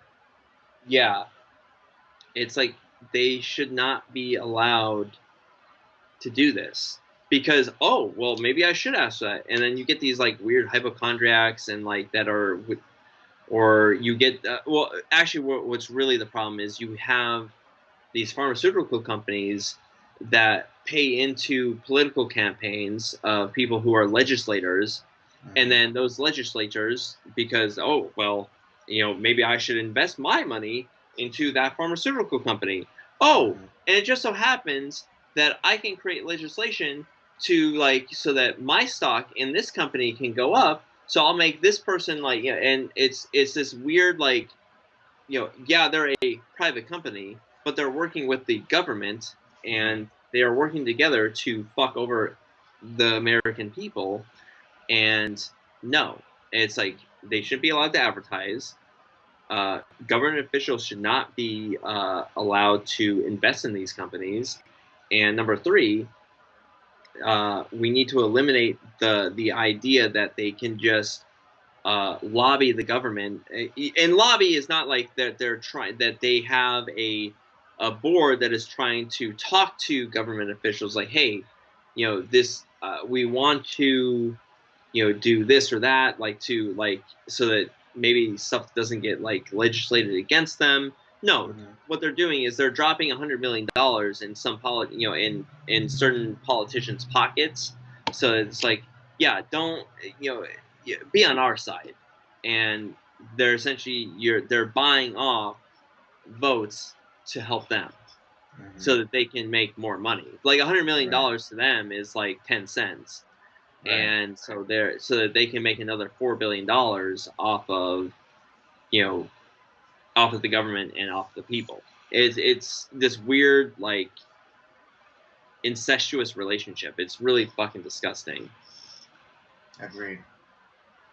Yeah. I mean, okay.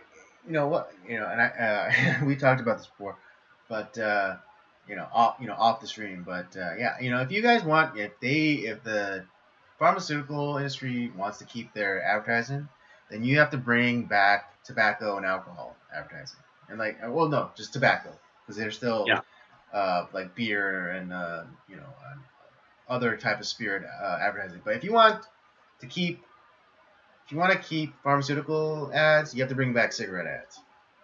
yeah. It's only Essentially, fair. It's only fair. they're fuck. They're just both of them are just as dangerous. Like who? It's what's Yeah, the difference? exactly. Yeah, and the things that these This pharmaceutical ads are purporting to, uh,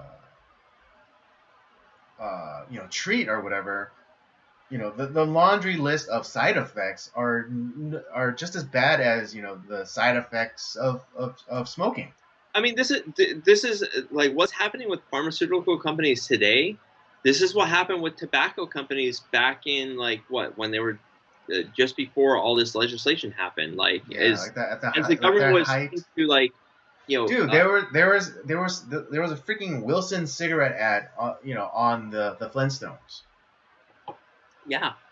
That Um, way back when.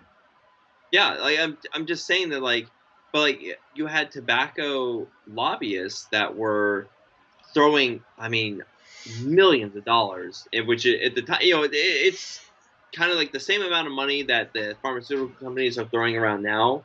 That's Hmm. what the tobacco industry was doing back in like the 60s, 70s, Yeah, 80s. I mean, hell, yeah, 50 there's a years whole ago. like yeah, there's a whole thing in like I don't know if you ever watched the show Mad Men, but like Hmm. there's a whole like storyline based off of that, like which one of the their big clients was I think I'm trying to think of which tobacco company. I think it was Lucky Strike. Hmm. You had Lucky Strike that was the it's like, hey man, like we, the government's really like coming down on us. Like, what can we do? Like, and so they were trying to come up with like these fancy ad campaigns.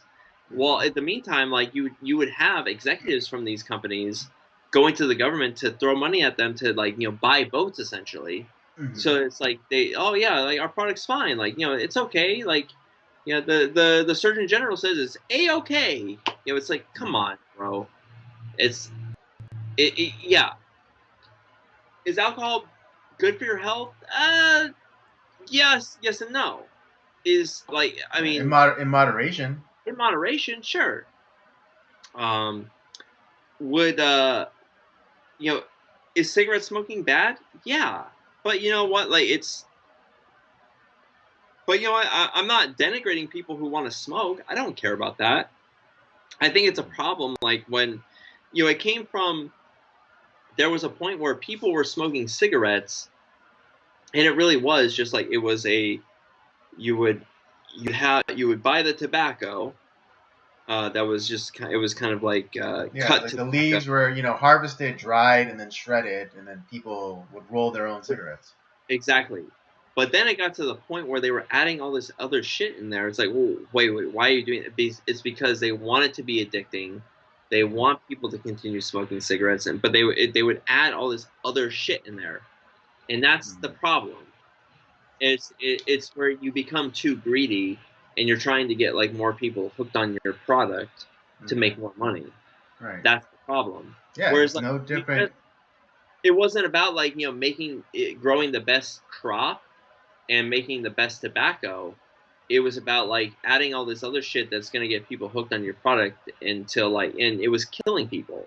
That's why like cigarette smoking is like you know, when you look back at like when you watch like your westerns or whatever, people rolling their own tobacco and stuff like that, Mhm. that's just a tobacco leaf. I mean, Mhm. smoking stuff maybe isn't like the best for you, but back then it was definitely healthier than what the shit that they get nowadays.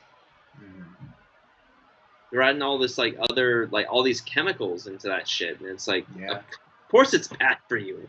Yeah. And yeah, luckily for me, I grew. My dad smoked, before. I grew up with it. Some of my uncles smoked.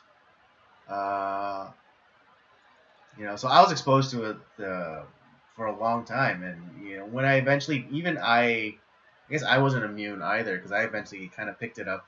But it was much later in life, and luckily for me, I didn't have an addictive personality, so I never like was addicted. So like I could start and stop. I had like long stretches of starting and stopping. Yeah, Luckily for me, now it's like it's more of a permanent stop. you flush your sin six down to hell. Yeah. Yeah, and so like but again, luckily for me, like I didn't have like that addictive like kind of personality where or even though I was surrounded by it, I didn't become addicted to it. Yeah, okay. So it was a little bit of a miracle on that end, but nowadays, yeah, it's like now like because of the poor quality of our food and the poor quality of our environment, generally, air quality, water, you know quality, we're sicker more, and so we supposedly need these new drugs or whatever. But do we really? I don't think so, man. Like, it's. I think honestly, there is an. It's a complicated answer and it's an easy answer.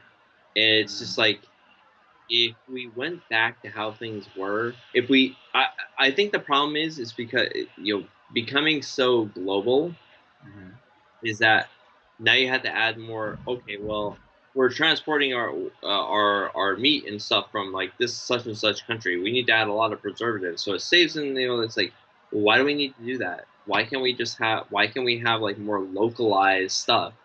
yeah, You it's know, shortened the supply chain.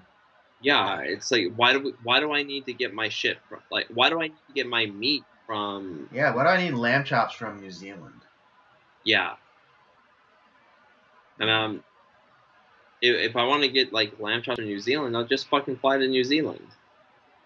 Yeah, Um, why can't a it, farmer here uh raise lambs to the quality of New Zealand?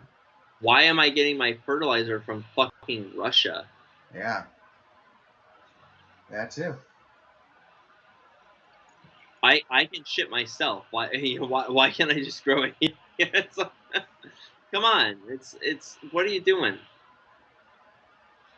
Um, I think it's really unethical, like Hmm. what is allowed to happen in this country a lot of times, Hmm. and these people, you have these big money people that are waving their money cock, and our politicians are more than willing to just take it, and that's Hmm. at both sides of the aisle. Yeah. I mean, I think he's gotten away from it somewhat, but like yeah, even Trump was like, he Yeah, what is it? Like, yeah, Trump got $1 million from Pfizer. Joe Biden got $2 million from Pfizer. It's because not it's not it's not either or. It's both. yeah. So, and that to me is a failing. Well, I mean, Joe Biden, he's going to take money from who he doesn't care who fucking gives him money. Hmm. Doesn't matter if it's communist China or Pfizer. He'll take whatever because he's sold his soul a long ass time ago. But then, like Trump is supposed to be this outsider, yet he's doing insider things. Hmm.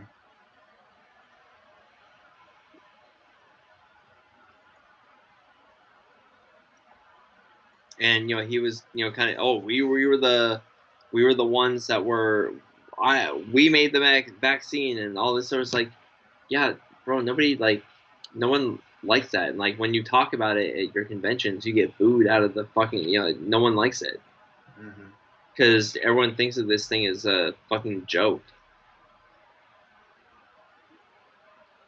Yeah, and I mean, if I'm to be generous to Trump here, I'll say, yeah, you could stand on the fact that yeah, you were able to move heaven and earth to get this vaccine out to the public in record time or whatever, but you still have to acknowledge the experimental part of this vaccine. It's experimental. It hasn't been tested, you know. And you could say like, yes, I think I did a good job in getting it out to people, and then say, but then also say like, yeah, but I don't think it ought to have been weaponized in the way that it was. Boom, you have now bridged the gap between your core Both sides your core fans who would love you no matter what, and then also the ones kind of like more on the fence. our ilk who still hold you to account for things. Yeah, it's Boom, like you just solved it. Now you have your supporters back together again. Donnie, Booby. I know, I'm your white knight. Jesus. Oh man, just I don't know, yeah, but yeah, I mean, if it ends up being Trump, I might actually go I might go alternative candidate. yeah, maybe. I just it really depends on what his campaign strategy is a lot. Like what are you focusing on? Exactly, and it can't. Yeah, and it can't be 2016 Trump. No, it can't It because it's can't. like you kind of did like a lot of good stuff. No doubt about it. But you failed, especially that last year. You failed in a Yeah, bunch of yeah. shit. You fumbled at the 1 yard line. Yeah. Um. Not just. I'm not just talking about like the vaccine shit. There's a lot of other things. I was like, what the fuck are you doing? Oh yeah, like the omnibus thing. It's like, oh, I'm never gonna sign another bloated omnibus package. Like, okay, this is one time. Yeah, he did it like 3 times. I'm Yeah, three like, times. Like, bro. okay. This is the last time. I swear, this is the last time I'm gonna sign omnibus package. Yeah, it's like, oh god, it's just like, come on, bro, no, stop doing that. Like, this is not good for the country. You're No, you're no. essentially you're giving like carte blanche to the people that you supposedly hate, Mm-hmm. that you're supposedly going against. Right. Cut off those fucking purse strings. Keep it simple, Yeah, Stu. We I we, know. uh, we had that whole thing. Pull a Calvin Coolidge and just say no. Yeah, what was All it like right. from what 3 or 4 weeks ago? We talked about like, or last month we talked about like, keep it simple, stupid. Mm-hmm. You don't have all these goddamn riders on these like bills. Uh huh. But yeah, I think Exactly. it's unethical that pharmaceutical companies are allowed, Pfizer and all these damn companies are allowed to like advertise like just, oh, ask your doctor if you should take Preventix, and like they're doing their stupid parodies off of like classic songs from like the '60s and shit, and it's Mm-hmm. like, oh yeah, it's like, and I'm pretty sure that there's some of this like where we can kind of sing along to the tune. It's like it's like, Yeah, that's and the idea. They're trying to earworm the jingles. shit, maybe I need Preventix or whatever the fuck uh, The drug whatever is. the product is called. It's like, and yet like they're all like, all these things are like based from like this, like the same company is making them. That's the other. If you look at like the little fine print, it's like, wait a second, this is this company, this is that company. It's like they're Mm-hmm. all like kind of the same. Yeah. Um, it's like, yeah, they have like a fancy name and like they have all these subsidiaries that are attached, but the parent company is the same, and so that's a problem to me.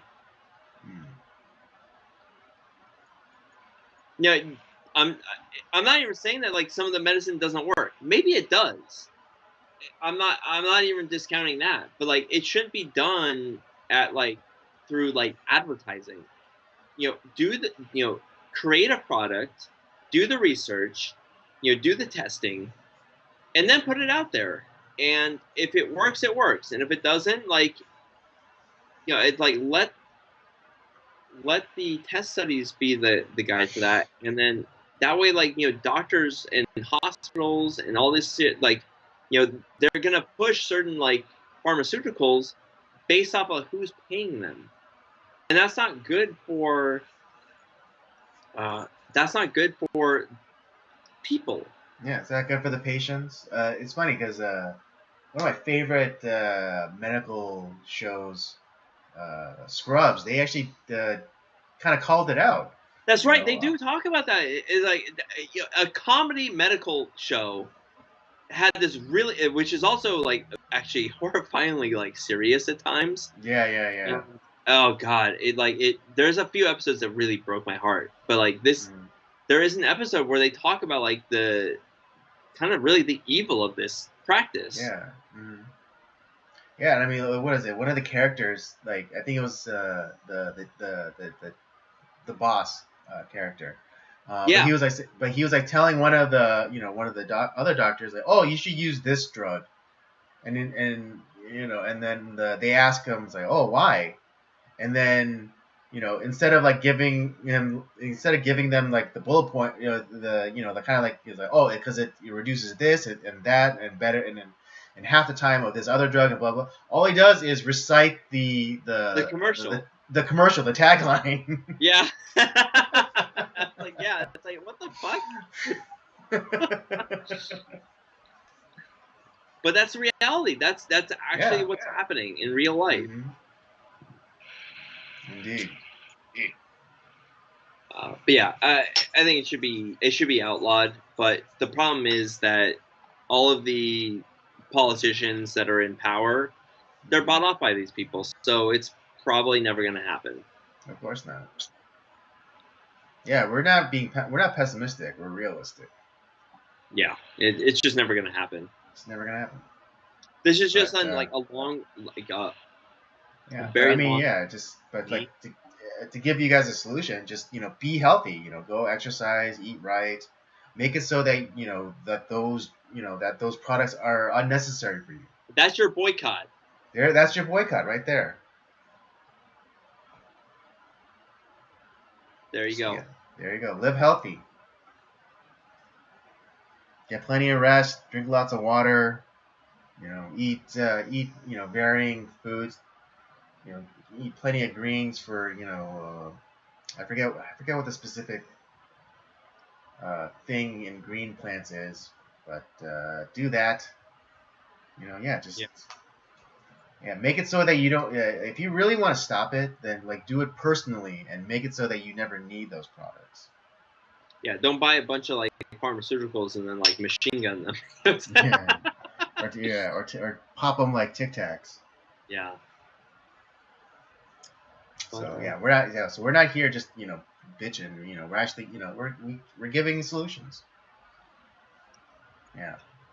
Well, I have nothing else to say about that. Should we get into the movie review, Andy? All right, let's do that indeed. All Alrighty. right, just to remind y'all, this month's theme is Mitchum May.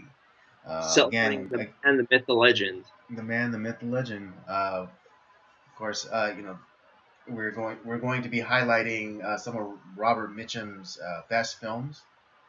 Tonight we'll be starting off with River of No Return, starring, of course, Robert Mitchum and Marilyn Monroe, Rory Calhoun, was it Tommy Rettig? Yeah. A lot of what would eventually become like a lot of familiar names. Yeah. But all right, let me hit y'all with the synopsis and we'll get going. After serving a prison sentence, farmer Matt Calder returns to his 19th century Pacific Northwest gold rush town and retrieves his adolescent son, Mark. Meanwhile, good-hearted barroom singer Kay is heading downriver with her boyfriend Harry to explore a potential gold claim. When their raft sinks, Harry robs Matt of his gun and horse to continue without Kay on land. Sailing downriver toward the claim, the trio plan their revenge. This movie came out in 1954. It is a Western drama. Yeah. How but- did you? Oh, I'm sorry. I'll let you finish, Andy. Oh, it's Sorry. okay. I'm done. I was just going to ask you, how did you first come to River of No Return? Completely by accident. I was I was at home, and I was flipping through my movie channels on TV on the cable, and it just so happens this movie was about to play, and called The River of No Return, and then so I opened up the info the tab, and it just so happens to be Robert Mitchum, in it, and so I sit and I watch it, and I absolutely loved it. Yeah, because you're actually the one that introduced this film to me, and it's like, hey, look, this Robert Mitchum film where he's not a bad guy. Yeah, that was the most surprising thing because this homeboy Rob here, he was the one that really introduced me to Robert Mitchum's work. I was only acquainted with him kind of loosely, but Robert was the one.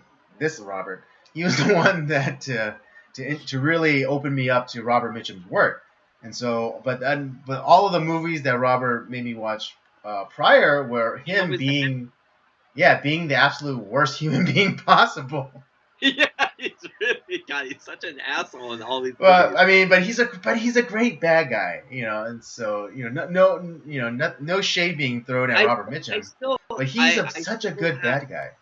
I still have yet to decide who is more terrifying, him as Max Cady and Cape Fear, or him as the preacher and the Night of the Hunter. I still can't. I still can't figure out who I think is more terrifying. Still can't decide. I'm gonna say the preacher. Ooh, yeah, It's like he's like the fucking Terminator, dude. Like he just keeps on. Yeah, because he's like evil, even though like he drapes himself in, kind of like the cleric kind of. Yeah. He kind of clothed himself as a cleric, but in Cape Fear, it's like he's just a degenerate, and you don't expect much from him. But like and like the way that he's treated in the Night of the Hunter is like everyone like treats him as like, oh, he's so great and kind, is like, but no, he's a fucking serial killer, and he is really horrible and evil, and he does not relent. I think you're right. I think Night of the Hunter is the more terrifying version of his character. Right, but in this movie, he's a decent human being. He's a decent human being. I mean, despite the fact that he served he spent time in prison. But he did it under noble purposes. Yeah, it was noble purposes, which he does go into and explain to his son. So I mean, what did you think of his character? Like, did you like Matt Calder? Did you like him as a character? I did like him as a character. He was, he's a cowboy, but then he also had the what's the word I'm looking for?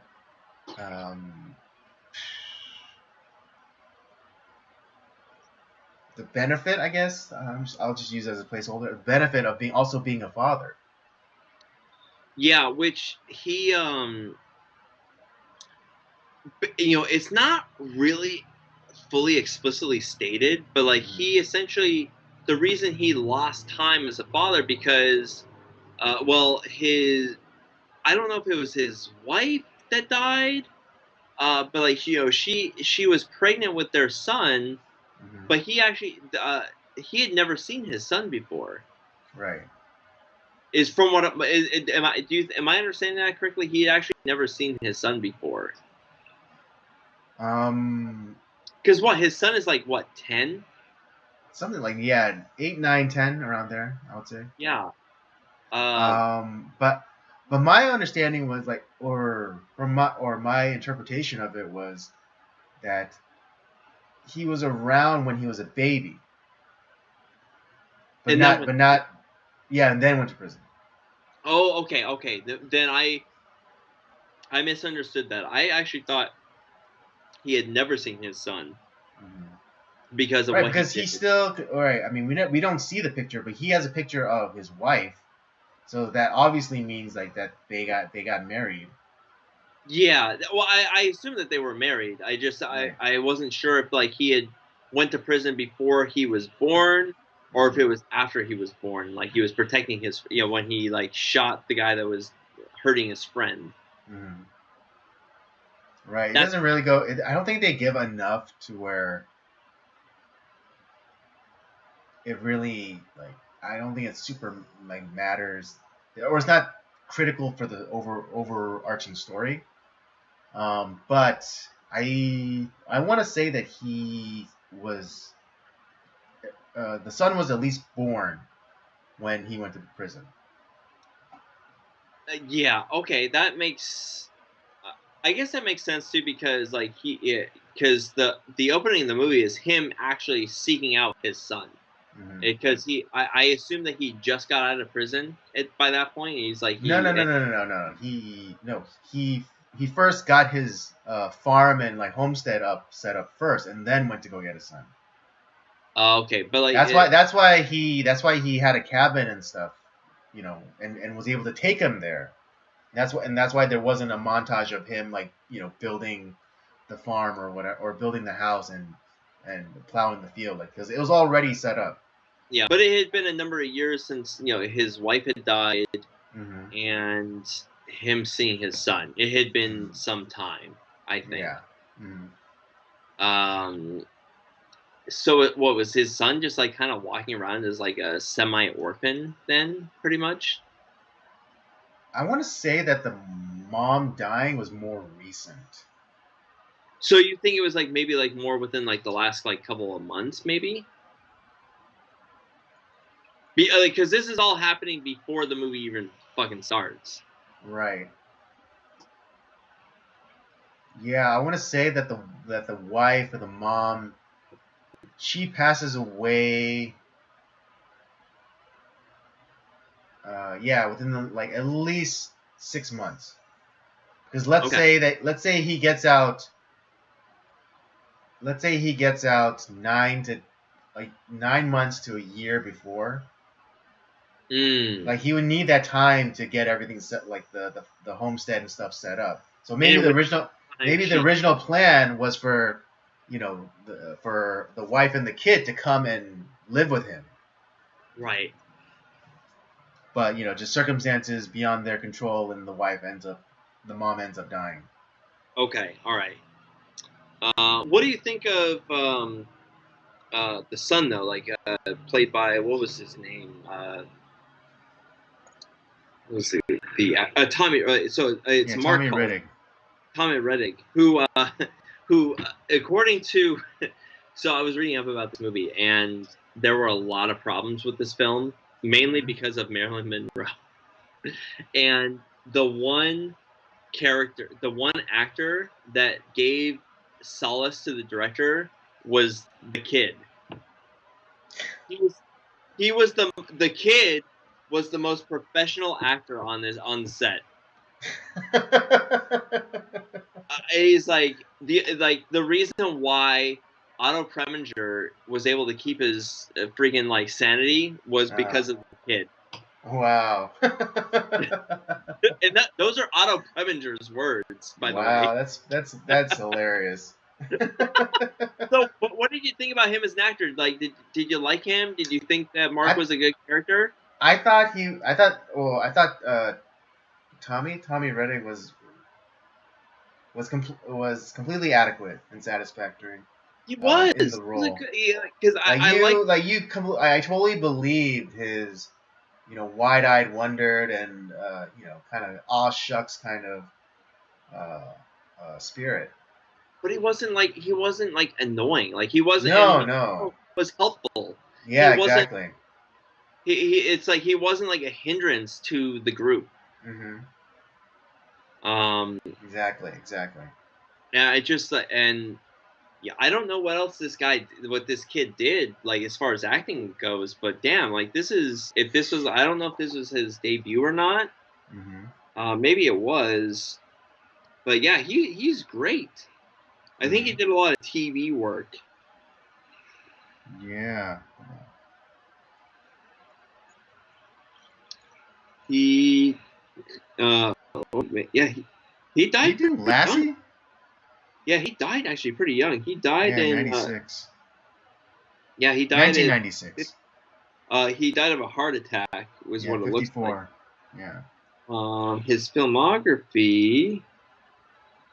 Oh shit, he was in Panic in the Streets. Wow, I didn't know that. He was uncredited in that.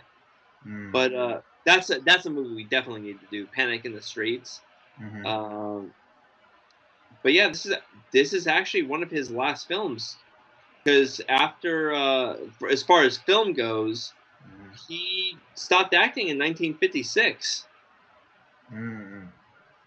So yeah, he was just a child actor and never really did anything after that. Like I think he just stopped acting.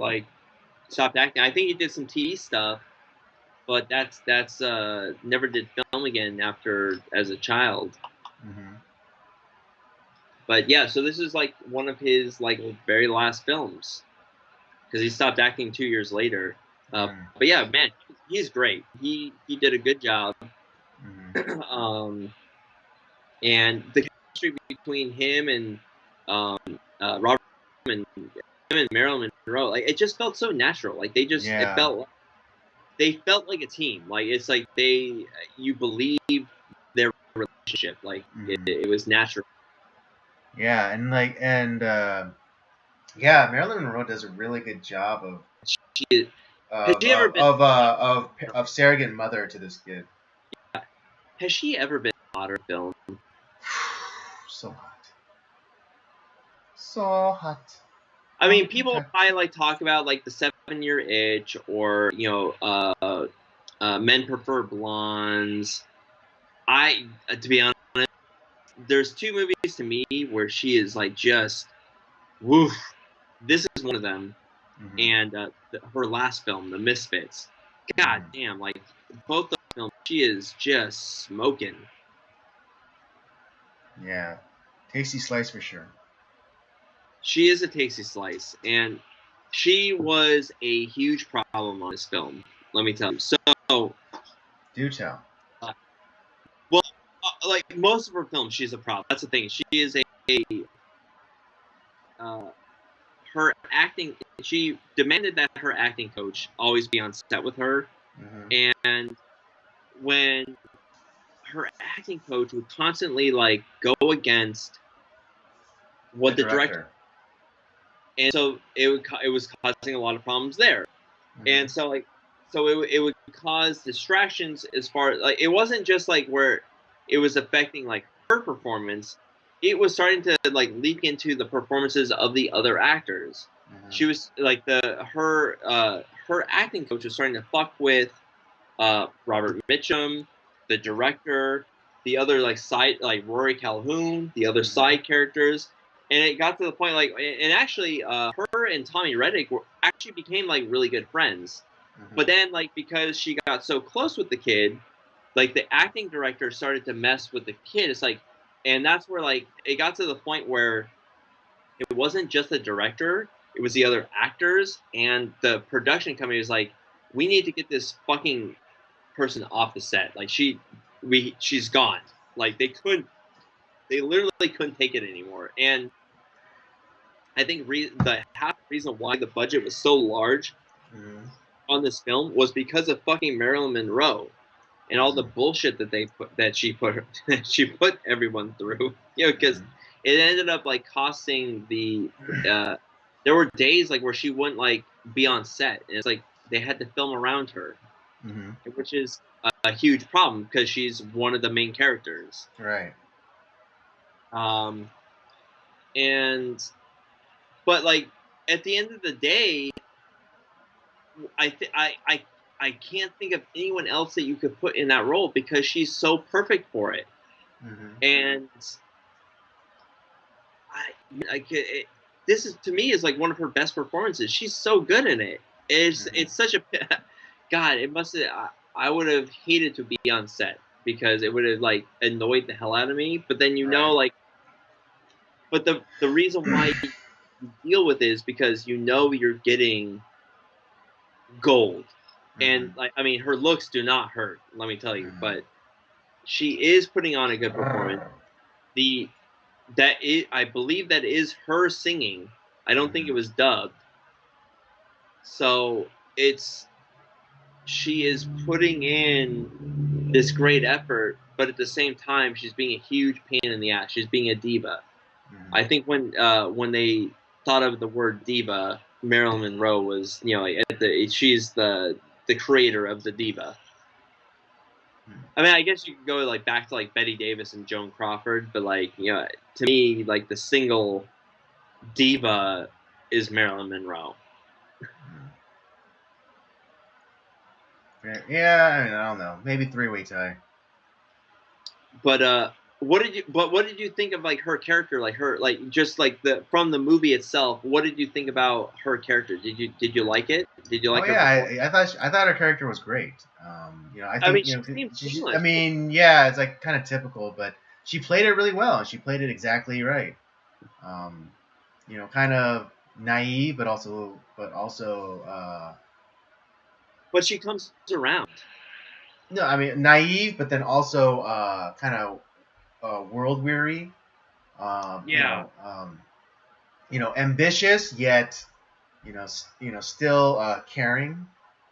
yeah, Because because during the scene at the cabin at the homestead, when Harry steals Matt's gun and horse, she's she is horrified. she understand she's empathizes with Harry, but then also takes time to look after Matt. Yeah, And so she like there's conflict there because she knows like what Harry did was wrong, but she justifies it saying like, oh, but it's for us. Uh, yeah. and so her more empathic side, you know, uh, won't allow her to just leave Matt injured. She first she kind of in a kind of being the better half for Harry. She stays with him and like to nurse him back to health or whatever. Do you think that like so in her mindset, do you think that the reason why she does what she does is yeah, she understands why Harry's doing what she's doing or what he's doing, Mm-hmm. but she believe that maybe Harry's going to do the right thing in the end? Like she understands like the reason why he's like kind of hurrying along, Mm-hmm. but like she thinks that like he's gonna do the right thing in the end and like make it right to Matt in the end. Is that why she sticks around and like maybe like kind of is not Yes, necessarily but playing yeah, both but sides, she's but she's she's yeah, helping yeah, both. yeah, yeah, exactly. Yeah, she's hoping beyond hope. She loves Harry so much that and even though she knows that he's kind of like an unscrupulous character, she wants to believe that there's still some decency within him, and so like that even though he did this terrible thing of stealing from Matt, she wants to believe that he's going to make it up to him by maybe giving him a cut of the claim, or giving him the first profit you know uh, from the claim, something. some way to redeem himself. Do you think like obviously he's our antagonist, but like Harry himself, do you Mhm. think of him as like an evil person?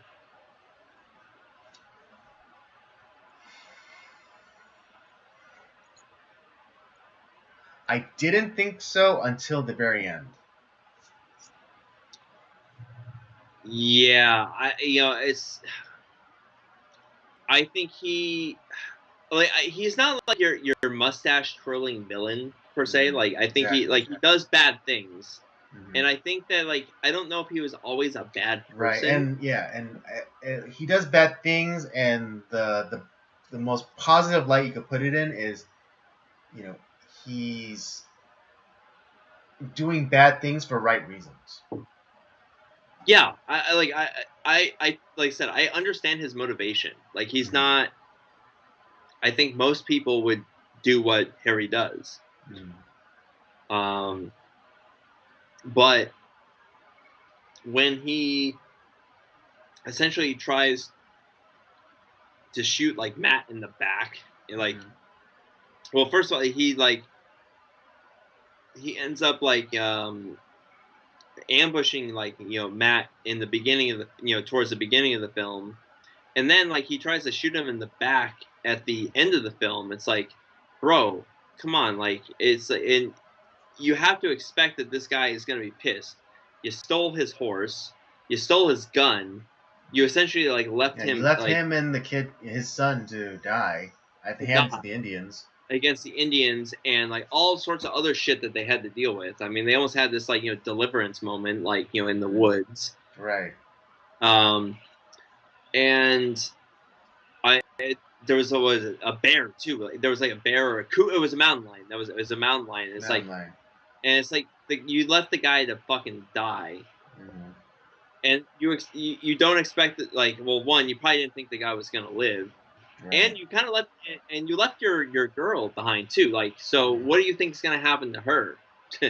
So you kind of left everyone to die, and then when he does survive, and you're all like up in arms because he's upset. Like honestly, like there's like, hey, no hard feelings. I got the claim. Why don't I give you a percentage or like can can I make it up to you? Let me or like you want to slap me around a little bit, like we can have a fist fight. But Right. no, he's a fucking pussy. Mhm. He ends up trying to like shoot him in the back and like get him into this like gunfight. Mhm. And the only reason that he survives is or that Matt survives is because his son Mark, you know, Intervenes. Yeah. intervenes, and it's kind of the scenario like where like because we find out that like why Matt was in jail in the first place is he Mhm. turned out he did shoot a man to death, but he was protecting his friend, Right. and that's what happens to Mark.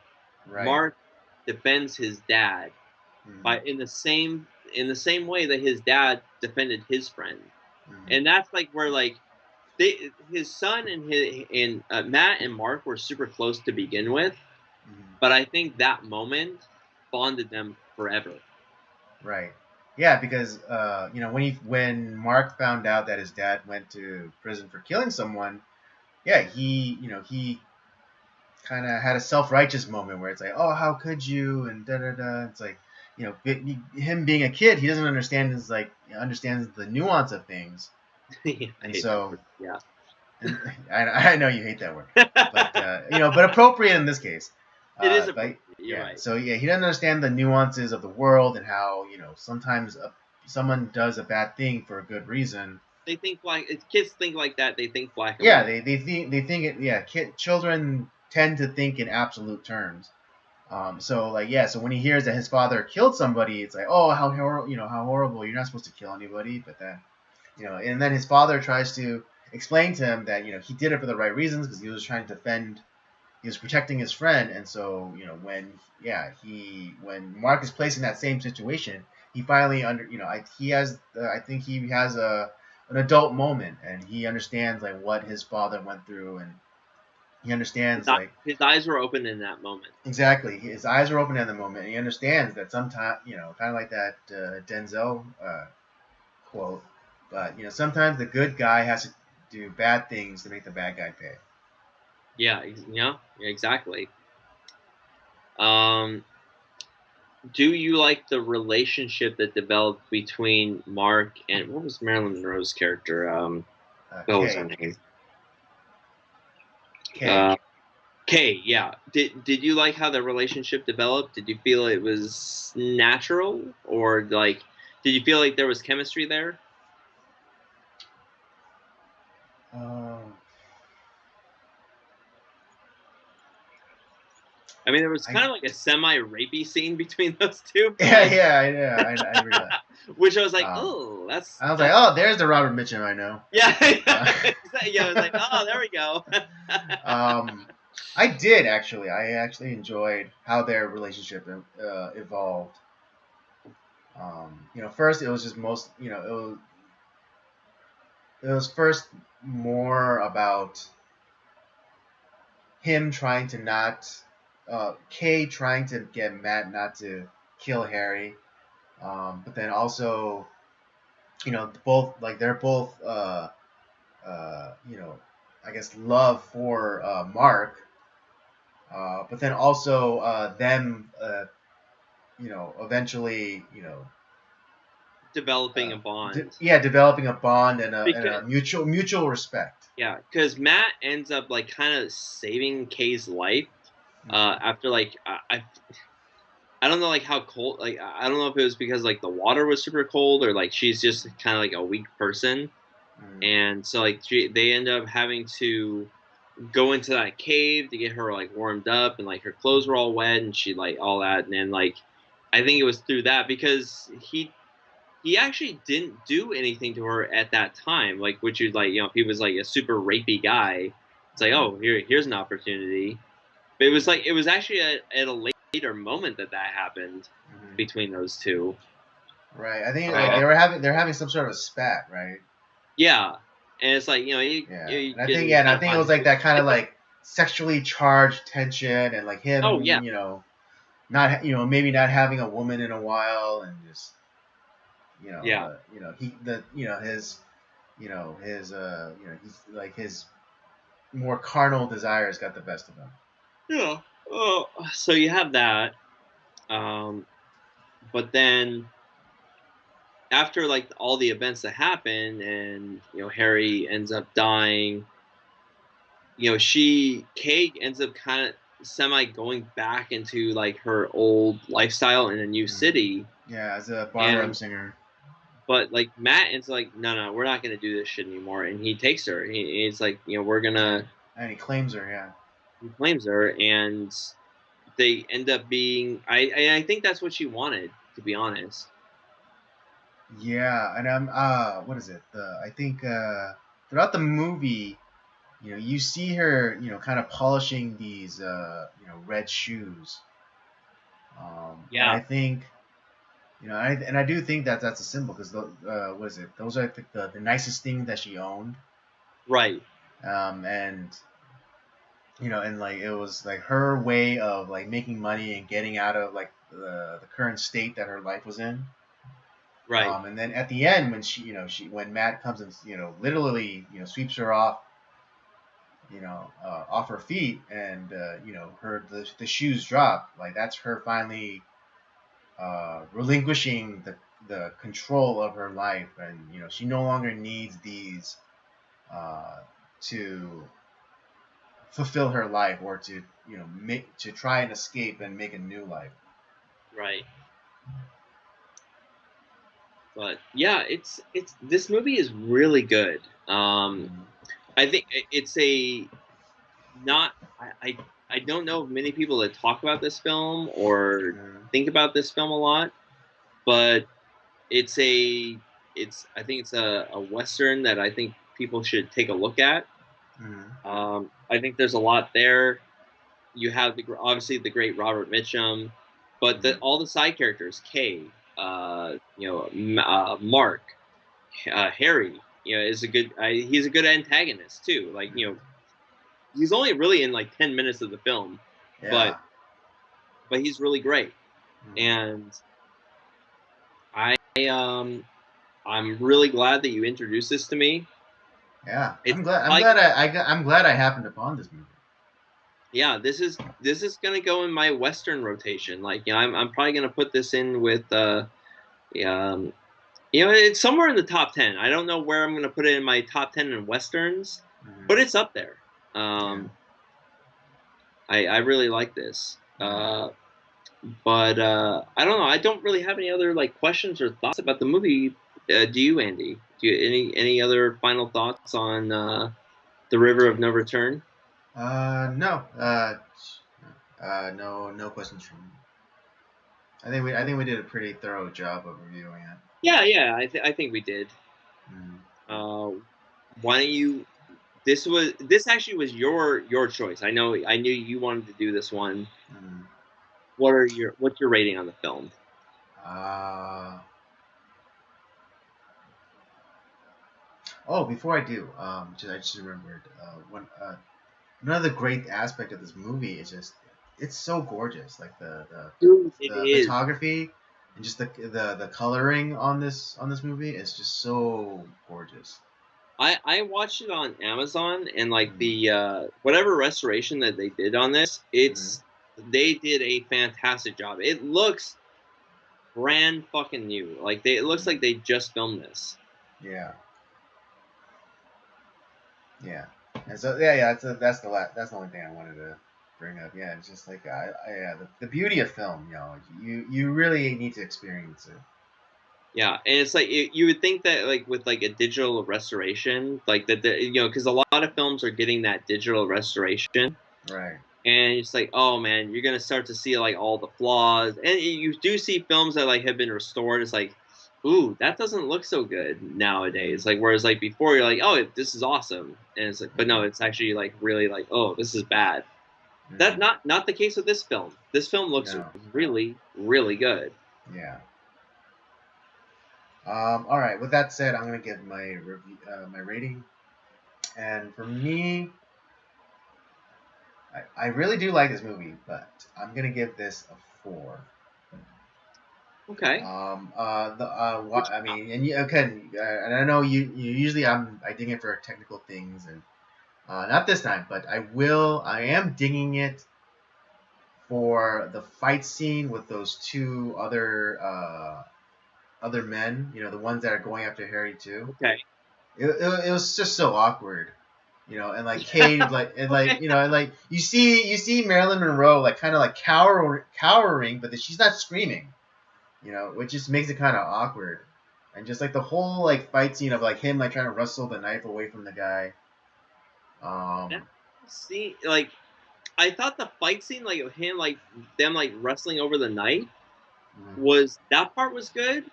But yeah, it just the whole thing felt a little awkward. yeah. But then I also, I, I can't put my finger on it, but yeah, I know that's the one scene I'm like, I don't know about this one.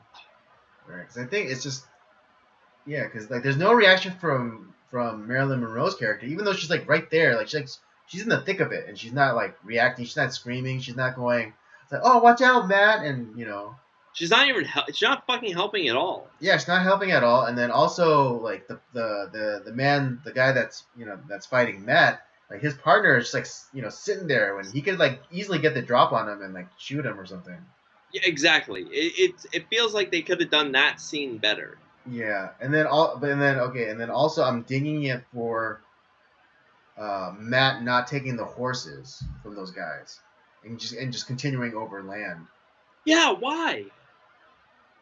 Yeah, I don't know. I don't know either. I mean, we see later on, like when they're going down the river and they see like the Indians on top of the cliff, and they're like, it's like, oh no, it's like those are the horses that belong to the those two prospector guys, and it's like, oh, okay, then they ran into the Indians and they got killed. And so maybe maybe it was a good idea that they didn't take the horses back, but Yeah, but yeah, realistically thinking speaking, like it may be like, but it's not really like expounded upon. Like if Matt had says like where like it had case and like why don't we just take the horses? Like, well, if we do that, the Indians are gonna get us. So let's right, get that even that small bit of dialogue would have helped. yeah. I do kind of agree with you. Like I might not ding it quite as much. I'm probably gonna go in at a 4.5, Mm-hmm. but I do agree with you on the knocks on the film Mm-hmm. but everything about to me about the film besides that is so good Mm-hmm. that I'm willing to overlook those kind of Specific lumbering instances. issues. Yeah. For you it might be a little bit of a bigger deal, but this is definitely a film that people should watch. Yeah. Oh, one of my favorite lines in this movie is at the end when when Kay goes to implore Harry to go talk to him, and then he takes out his gun and checks it, and then she says, "Oh, I thought you were gonna talk with him." It's like, this is just in case he's hard of hearing. Yeah, that's probably, dude. I forgot that line. That line is fucking. That's my favorite line in the whole movie. that line is fucking awesome. Yeah. That's as good as that the ending line in The Professionals. Yeah. Yeah, it's just that. Yeah, that line is so good. And it's because it's both those lines are delivered by my two of my favorite actors. Mm-hmm. It's just the heavyweights. So it's with Lee Marvin in The Professionals, and then Mitchum in this one dealing that. No, that was Calhoun. Oh, is it Calhoun? Oh yeah, that's Yeah. right. Yeah, he was the one. But even then, it's still that's one of the great lines. Mm-hmm. And Calhoun's a heavyweight too. He's been in a bunch Yeah. But yeah, that was it. It's I thought you were just gonna talk to him. I was like, this is just in case he's hard of hearing. Fucking great. Yeah, awesome. All right, folks, that's our review for The River of No Return. I give it a 4. Robert gives it a 4.5. Definitely a movie to watch. I really like this movie. Underrated Western, for sure. Underrated for sure. Nobody talks about this film at all. Mm-hmm. But yeah, it's a good one. So do yourself a favor and watch this. If nothing else, but to witness the primeness that is Marilyn Monroe. I mean, this is really her prime. Chef's kiss. She is. This is probably the most beautiful I've ever seen Marilyn Monroe. Indeed, agreed. All right, folks, there you have it. That was our stream for tonight. That was our return stream after a 2-week break. I hope you had a good time. I had a good time. I know Rob always has a good time. Yeah, I did have a great time. And if you want to have even a greater time, our Alien review just released today. So with our friend David. That's right. Friend of the show, David Blake. If you want to go, and actually, we got a pretty. I was checking. The views are really good on that. Yeah, I was checking the analytics too, and then there was a comment someone left, and they really enjoyed the review. They enjoyed They enjoyed the honesty of it. They enjoyed the professionalism of it. I mean, I don't remember being that professional, but.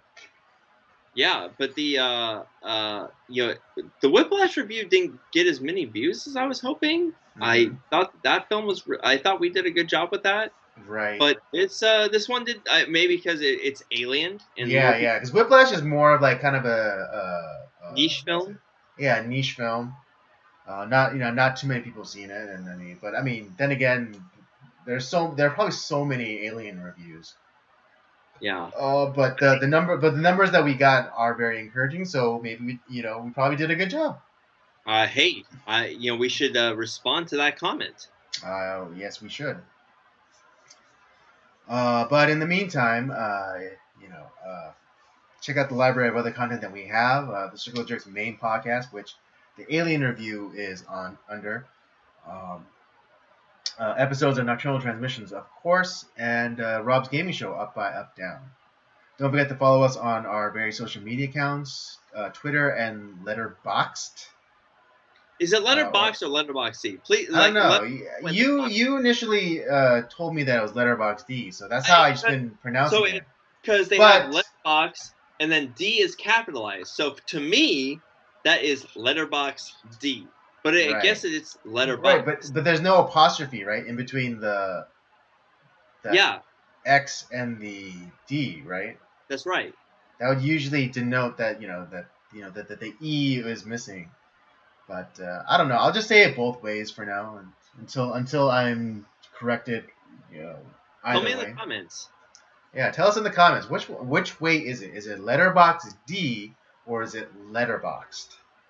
Yeah, I would Anyways, love to know. our handle there are for both Twitter and letterbox D letterboxed is at podcast EOJ, and Instagram is at Circle Jerks Podcast. And with all that said, we thank you for joining us tonight. Come back next week and we'll do it all over again. Have a good night.